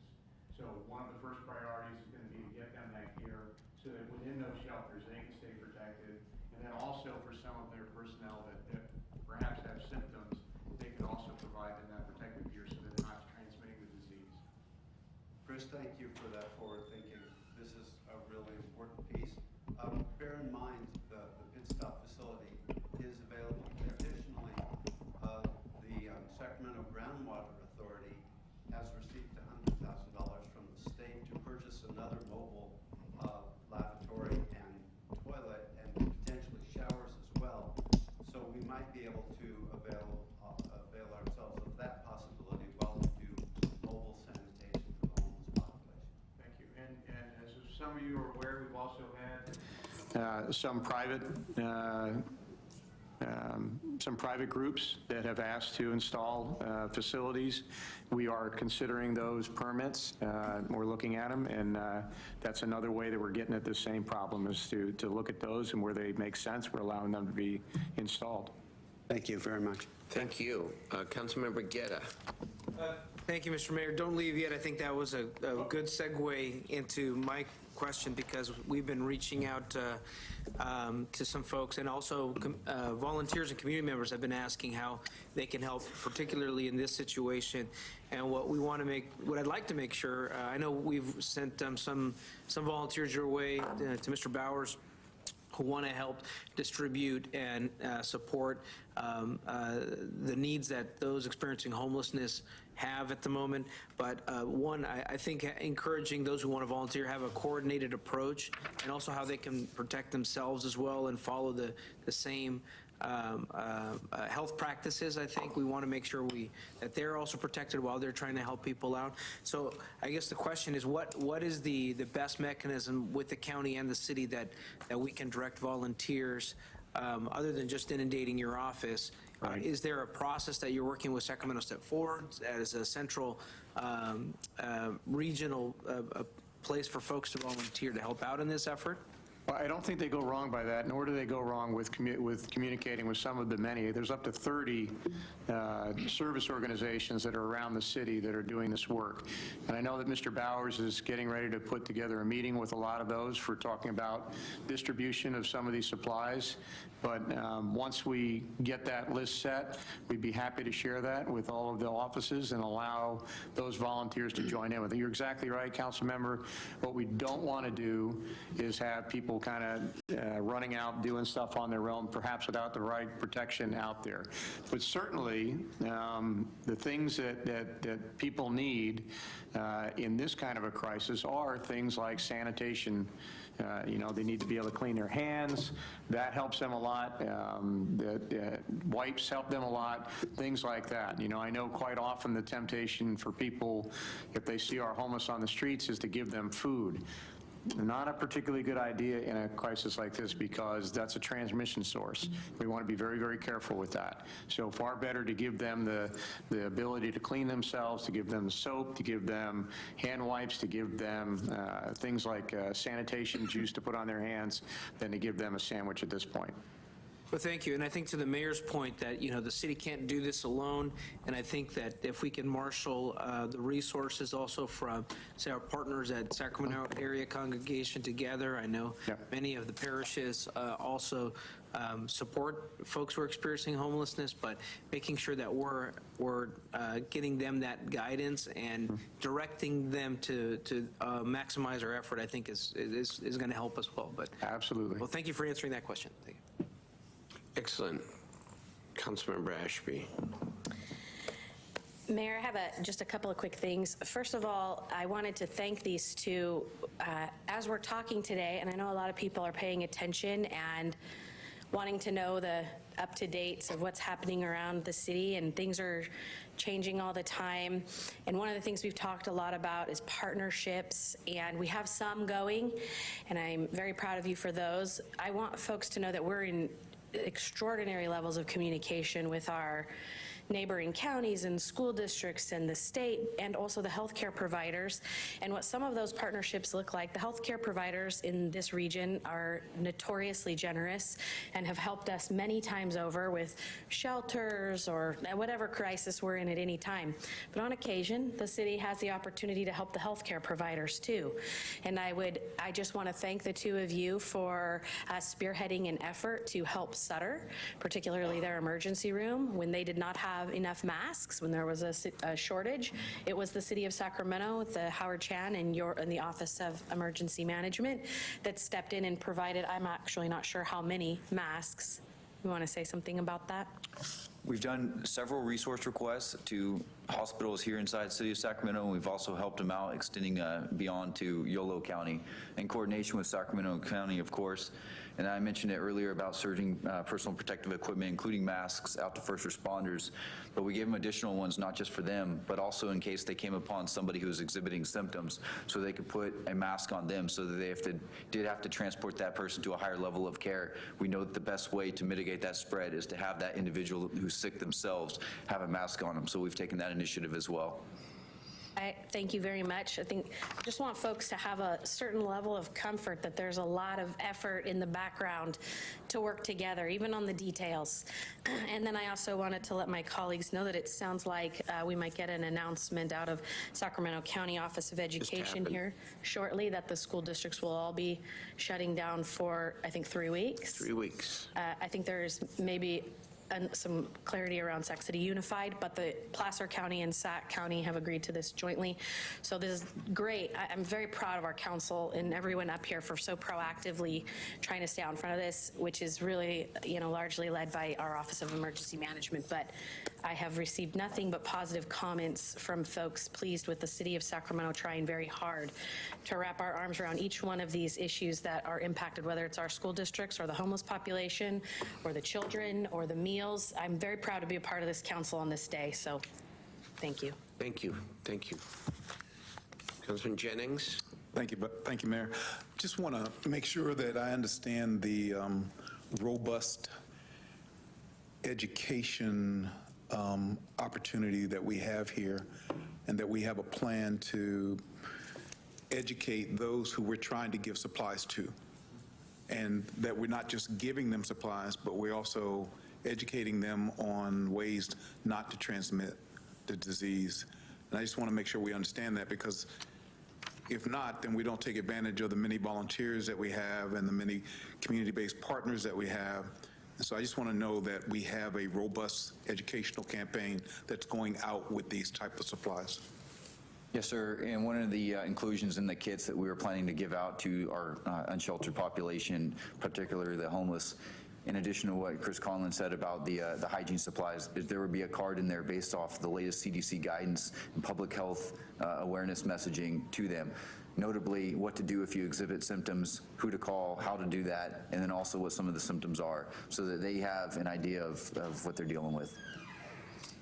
And I think I'd add to that, that's part of the education that's going on right now with those providers, with Dr. Kashiri, as she's talking to them about how they should operate and also what they should be telling their clientele, the people that they're working with. And I'd also roll back to when Mario Lara was up here and he was talking about what we're doing in our community centers, that part of what those program changes will be is to educate all of those kids and families that are coming into our community centers on protective measures.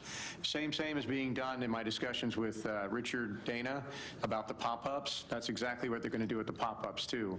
They're going to change the venues a little bit, make them a little safer according to the COVID requirements, but at the same time they'll be educating all of the groups that come in about how to wash their hands, how to take care of themselves, the signs of the disease, the symptoms of the disease, so that they have a better understanding and hopefully can take that back to their families as well. Okay, thank you. One other comment on the sanitation issue as it relates to the homeless, but even broader. We've all seen the news reports of long lines around Costco and other places with people buying up sanitation supplies. And I've heard from a number of members of the faith community who are very concerned that there isn't going to be anything to purchase to help alleviate the sanitation crisis among our homeless population. And it begs the question, is there a way as government, working with the state and federal government, that we can procure supplies essentially on a wholesale basis so that we can, with the county, ensure that there are adequate supplies for the faith-based congregations and the nonprofit providers? Because this is, I mean, we talk about panic, right, and trying to avoid panic, and it's troubling to me to see these long lines with people who may not be in as much need, frankly, hoarding supplies. Where that's going on, it should stop, because there is a real public health issue among those who are trying to serve the less fortunate, and especially the homeless. And is there a way that we can be a wholesaler in some way to ensure that there are adequate supplies for the people serving those in need? Part of what your vote today to enact an emergency measure will do is to allow exactly that, to do sole source procurement, to be able to use the federal funds that come our way, state funds, and to work with the county and our other emergency service groups to be able to go to those suppliers. The other thing that happened, and I think Councilmember Hanson referred to it, there has been a national emergency declared. And part of that national emergency is to mobilize all of the manufacturing in the United States around certain critical items, and some of those critical items are exactly the things you mentioned, Mayor. That's the, the hand sanitizer, the wipes, the masks, the gloves, all of that, because it's in short supply not only here and at Costco, it's in short supply across the country and quite honestly across the world right now. Okay. Yeah. Yep. Thanks, Mayor. Chris, since you brought that up, as much as we're trying to ramp up production around those hygienic supplies, I understand that there are some employers who are in the critical response path for developing potentially vaccines, whether they're laboratories, biotech companies, hospitals, research institutions. I don't know if we've identified them, but I did get a call from one in the city today that was worried that they were going to be shut down. I assured them that there was no information present from the state or county that that was the case. But you may think about how to address that if it comes up, because we just want to make sure that those critical facilities that are part of that response infrastructure, they don't feel like they're impacted unduly as they continue to try to generate medical response. Okay, maybe we can talk afterwards. Did they give a reason for why they might be shut down? They are not shutting down, but given the governor's proclamation yesterday, given a lot of uncertainty coming out of federal government and others, they weren't sure, and they were just being super cautious and prophylactic, if you excuse that expression, about that. But they weren't sure if the city was keeping a list of certain facilities that were part of that critical infrastructure for medical response, not just the public, but also the private. Yeah. Part of the city plan is to maintain all critical medical infrastructure because it's part of our response system, especially in a situation like this as a pandemic. It may be that they're kind of a smaller niche sort of an outfit. When you say medical response, I think of the emergency response system, hospitals, clinics, emergency vehicles. They're on the research development side to responding to the pandemic, so they would be outside of that particular scope. Okay, well, we can talk after. Okay, let us move now to the last item, which is working with the Central Labor Council to assist impacted workers dealing with unemployment, paid family leave, disability insurance, unemployment insurance, paid sick leave, and workers' compensation. No, we don't have members of the public here. Mr. Sasso is not here, but we are working, just as it says, collaboratively with the Central Labor Council. They've offered to take the lead here in doing just what the resolution says, and we have offered our city assistance in any way to them to help. It does beg the broader question, because this question of hotlines, right? Everybody wants to know who they can call whenever they have a question, and some are issue specific depending upon the sector. In this instance, we're talking about workers who are having issues as a result of the situation. What can we do with 311, either to work with the Central Labor Council on this specific piece of it, but even broader, to work with the county to make sure that there are a couple of central places that people can call easily when they have a question about anything that may be impacting their lives? Sure. We've been in touch with the Central Labor Council, and we're in the process of getting some scripts from them that we could relay and reiterate through our 311 system. Also to have that as part of an online, contact numbers that they can reach if they come through the city's 311. But we've not connected with the county yet on that, but I believe that that's going to be one and the same, because we're referring in many instances to the 211 line from the county. Love to get to a place where in the next couple of days we're with the county, with the Labor Council, with our business stakeholders around the portal and all this, where there's just a place where there is a live, informed person around the clock who can help triage and direct people to get the help that they need. Fair? Okay. We finally move to giving the city manager the authority to spend. Can I read something? Yes, go. So, Mr. Mayor, on Section 7, I'd like to read a few things into the record. On item Section 7B, prior to the current sentence, I'd like it to read, establish a multi-year operating project and transfer $1 million from the general fund balance, and then to establish a $1 million economic relief package. And then in Section 7F, at the beginning of the sentence, I propose that we add the following language: transfer $125,000 from the general fund balance to, and then continue with the sentence. $250,000. Okay. Thank you. And that is the last item, to give the city manager that. Thank you. That expenditure authority up from $100,000, I believe, and we completely trust him, and the public should too. So, there we go.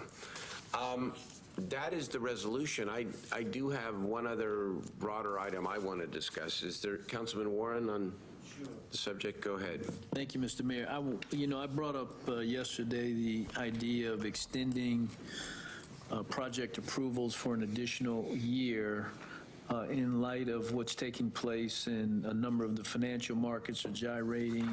People are concerned about projects, and as you know, we have a severe housing shortage, and we do not want to further complicate the issue. And I think it was noted previously that during the last recession, 2008 and 9, the governor had issued an extension, an automatic extension on maps that were approved and project approvals. And I'd like for this council to consider the same thing for essentially a one-year extension on projects, so that they have an additional year to kind of figure out where things are going with the financial markets, and they can do appropriate planning. So I know we're going to come back next week. I know the city manager is doing some work on that item, so hopefully it's something we can have agendized and voted on very quickly. Yep, we'll come back with the city attorney next week with that update. Okay, thank you. Councilman Hanson? Thank you, Mayor. Yesterday, Mayor, you, myself, Councilmember Guerra, had a conference call with 3 of the food delivery companies, Postmates, DoorDash, and Instacart. We made a request to them to do to help us with food security and food access. And I know I mentioned this earlier, but now we have some more specific details about what we'll be able to announce, and I just wanted to share that. Councilmember Schneer's office also was involved in helping on a food bank part of this, but Postmates is doing a small business fee relief pilot. They're going to waive commission fees for small businesses to use the platform, so that brick and mortar stores who are being the hardest hit will have a new source of business to support them. They're also going to provide food donations. Leftover meals can be donated by restaurants to local food banks using the Postmates platform, and River City Food Bank has agreed to take those donations and help with the distribution of them. DoorDash is going to expand their partnerships with local food access nonprofits, including Fresher Sacramento, to deliver 15,000 healthy, low-cost meals to 5 at-risk communities in the city. They'll work with the city staff and our offices to determine the 5 communities in greatest need. And then finally, Instacart has just announced that they're going to give $25,000 to River City Food Bank, and they'll be working out a similar commitment with the Sacramento Food Bank and Family Services, but they're still in conversation. So helping ensure that not just the schools and what they're doing to ensure food access to kids who are on free and reduced lunch, but also adults and other types of families also have access to food. That's great. That's really good work on that, Steve and other members. It's really a good announcement. Thank you. Eric? Yeah, I just wanted to say, one, thank you to Councilmember Hanson and to you, Mr. Mayor, for coming into the call and putting in the hard ask of saying, hey, can we do something substantive here to deliver this? Deliver us something. Deliver us something, no pun intended, but really for, many of the storefronts who rely on foot traffic and may not see it, and some who may not use these platforms and have no other option on how to be able to attract their business. And lastly, making sure that folks who don't have access to food and most of the time rely on going to the food banks, and also the challenges that the food banks are going through right now too. I think there's going to be a meeting next week with all the food banks in the state to try to look and prepare for what the challenges are going to be happening in the future. So I just want to say thank you for that, and I think another example of how everyone's picking up a little bit to try to address the issues to come. Everyone is chipping in, and that's where I wanted to sort of end this a little bit before we take a motion in a second. The city obviously is not responsible for every piece of the response to the coronavirus. I mean, we're not the public health authority, for example. That's the county. We're not the nonprofit community. We're not the business community. We're not the labor community. And yet, I think our authority, if you will, and our responsibility comes a lot from being the conveners in chief. And people are looking to us to help bring all these various sectors together. So in talking to Councilmember Schneer earlier today about how it is we take what we have started here today and how we continue to elevate over the next couple of weeks, and where council leadership, continued leadership, would be especially important. If we were to break down some of the categories that we are responsible for addressing, at least as conveners, and you look at childcare and kids as one category, you look at food as another that we have talked about, you look at homelessness, you look at the CBOs and nonprofits and how we can work with them, you look at the small business issues, you look at health and safety, you look at housing, and you look at workforce displacement.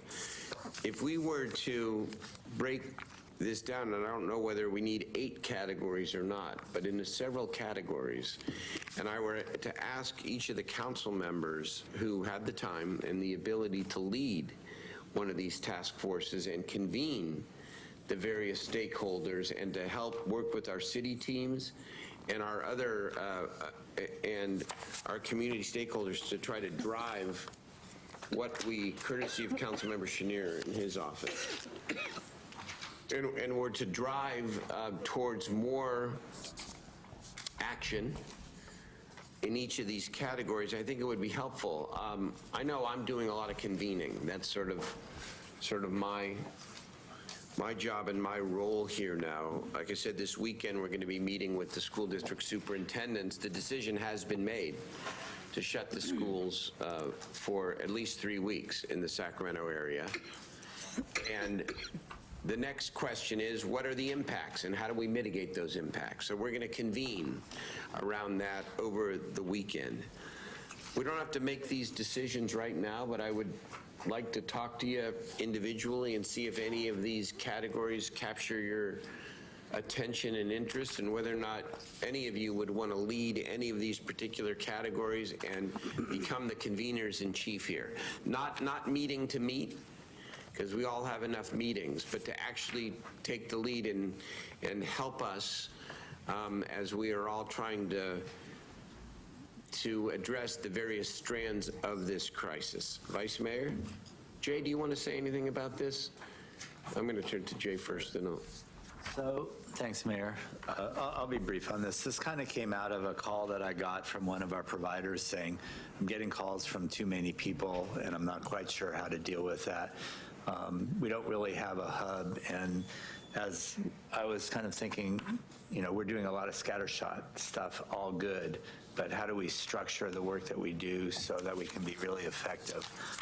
Today, Mr. Bowers has been working as a first step for the last few months. Today was the second step in adopting the pieces that we will adopt. But I think that as a council, we don't have all the ideas and we don't have all the capacity to do implementation. So how do we really involve those who are going to be impacted most as we go forward? I think this is a real chance for the city to work best and engage our population in some really important and necessary pieces. And I think, for example, what Ms. Ashby worked with Perfect Union was great. And the fact, I think there's a lot of perfect unions out there who are willing to come in and help, but we need to really provide that lane for folks to work in. So we put this together. This was kind of a last minute, 2-hour drill this morning, but willing to obviously kind of work with it and thinking about what are the categories and who should be at the table at the onset so that we can come up with the best solutions possible. So that's it. Thank you, Mayor. Okay. Let's hear from Vice Mayor Harris. Thank you. Mayor, you know, I've had a very keen interest in homelessness as it's so profound in my district. I'd be happy to work on this. You are so appointed, okay? All right, thank you. Seriously. This is what we need. You know, we're going to work as a team here. But if people are willing to take the lead and then coordinate with my office and with the city manager's office, we'll get a lot farther here. Okay, thank you. Councilman Hanson? Thanks, Mayor. Last night I received a call from one of the school board members at Sac City Unified asking if there was a forum where the agencies were getting together. I understand that the school districts may not be involved at this point from a leadership standpoint in the OES conversations. Maybe that's changing, Mr. Bowers, I don't know. But Mayor, one of the things that was suggested is that you or somebody of your stature convene a representative elected from some of those entities from Sacramento County, just so that there's a forum to ask questions, to be coordinated. For the school districts themselves? So this came from the school districts because they're not typically, I don't think they typically have OES kind of staffing, but I don't know if there are any other entities, you know. So we would convene a public forum where the public would have the opportunity to ask about the impacts of the school closure? No, just the electeds are feeling like the communication from the county and others isn't flowing through to the other agencies. Okay. And so I don't know if there's already a response on that front, Mr. Bowers, but I do not know of any school districts that have an emergency manager with them. Generally, a lot of the times it falls to the safety or risk management type realm for that. I know that several school districts have taken the initiative to send me over the past couple of years their emergency operations plans, their evacuations plans and such. So I know they lean forward into preparedness. I cannot speak to what communication that they've had or haven't had with the county. However, I would be happy to help guide and mentor, similar to how I've been communicating with you pretty much on a weekly, if not more frequently basis for the past couple months along this. But yeah, and there's two strata to it. One is the policymakers who are elected, and Mayor, maybe it's the universities, the community college system, and then the school districts, because I think those are the biggest entities out there. And then the other is just the staff coordination. What I suggested to the school board member was that the superintendent appoint somebody to be the staff lead for the district.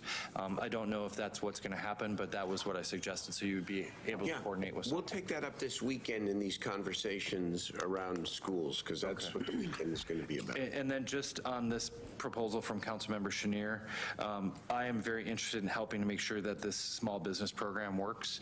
There may be other council members that are interested in that too, but the housing piece and the small business piece are the two that I'm the most eager and knowledgeable about. Okay, very good. Thank you. Vice Mayor Harris? Mayor, just another announcement. I just got word from the diocese that the diocesan schools will be closed for the next 2 weeks. Okay. So we need a motion and a second on the resolution. Moved by Councilmember Hanson and seconded by virtually every other member of the City Council. It was Mr. Harris, probably. It was Warren. Councilmember Warren. There we go. All in favor, please say aye. Aye. Opposed, abstain. That passed unanimously. Thanks again to the entire team, including the city staff, the attorney, the manager, everyone for pitching in here, and the council members as well for your hard work and showing up on a Friday afternoon. Okay, we're going to meet again Tuesday. Would that be an afternoon meeting? You want 3 o'clock? That's what time? By 3 o'clock on Tuesday to take up the rent eviction measure and anything, moratorium, excuse me, and anything else that may come up in the meantime. All right, nothing further. We are adjourned.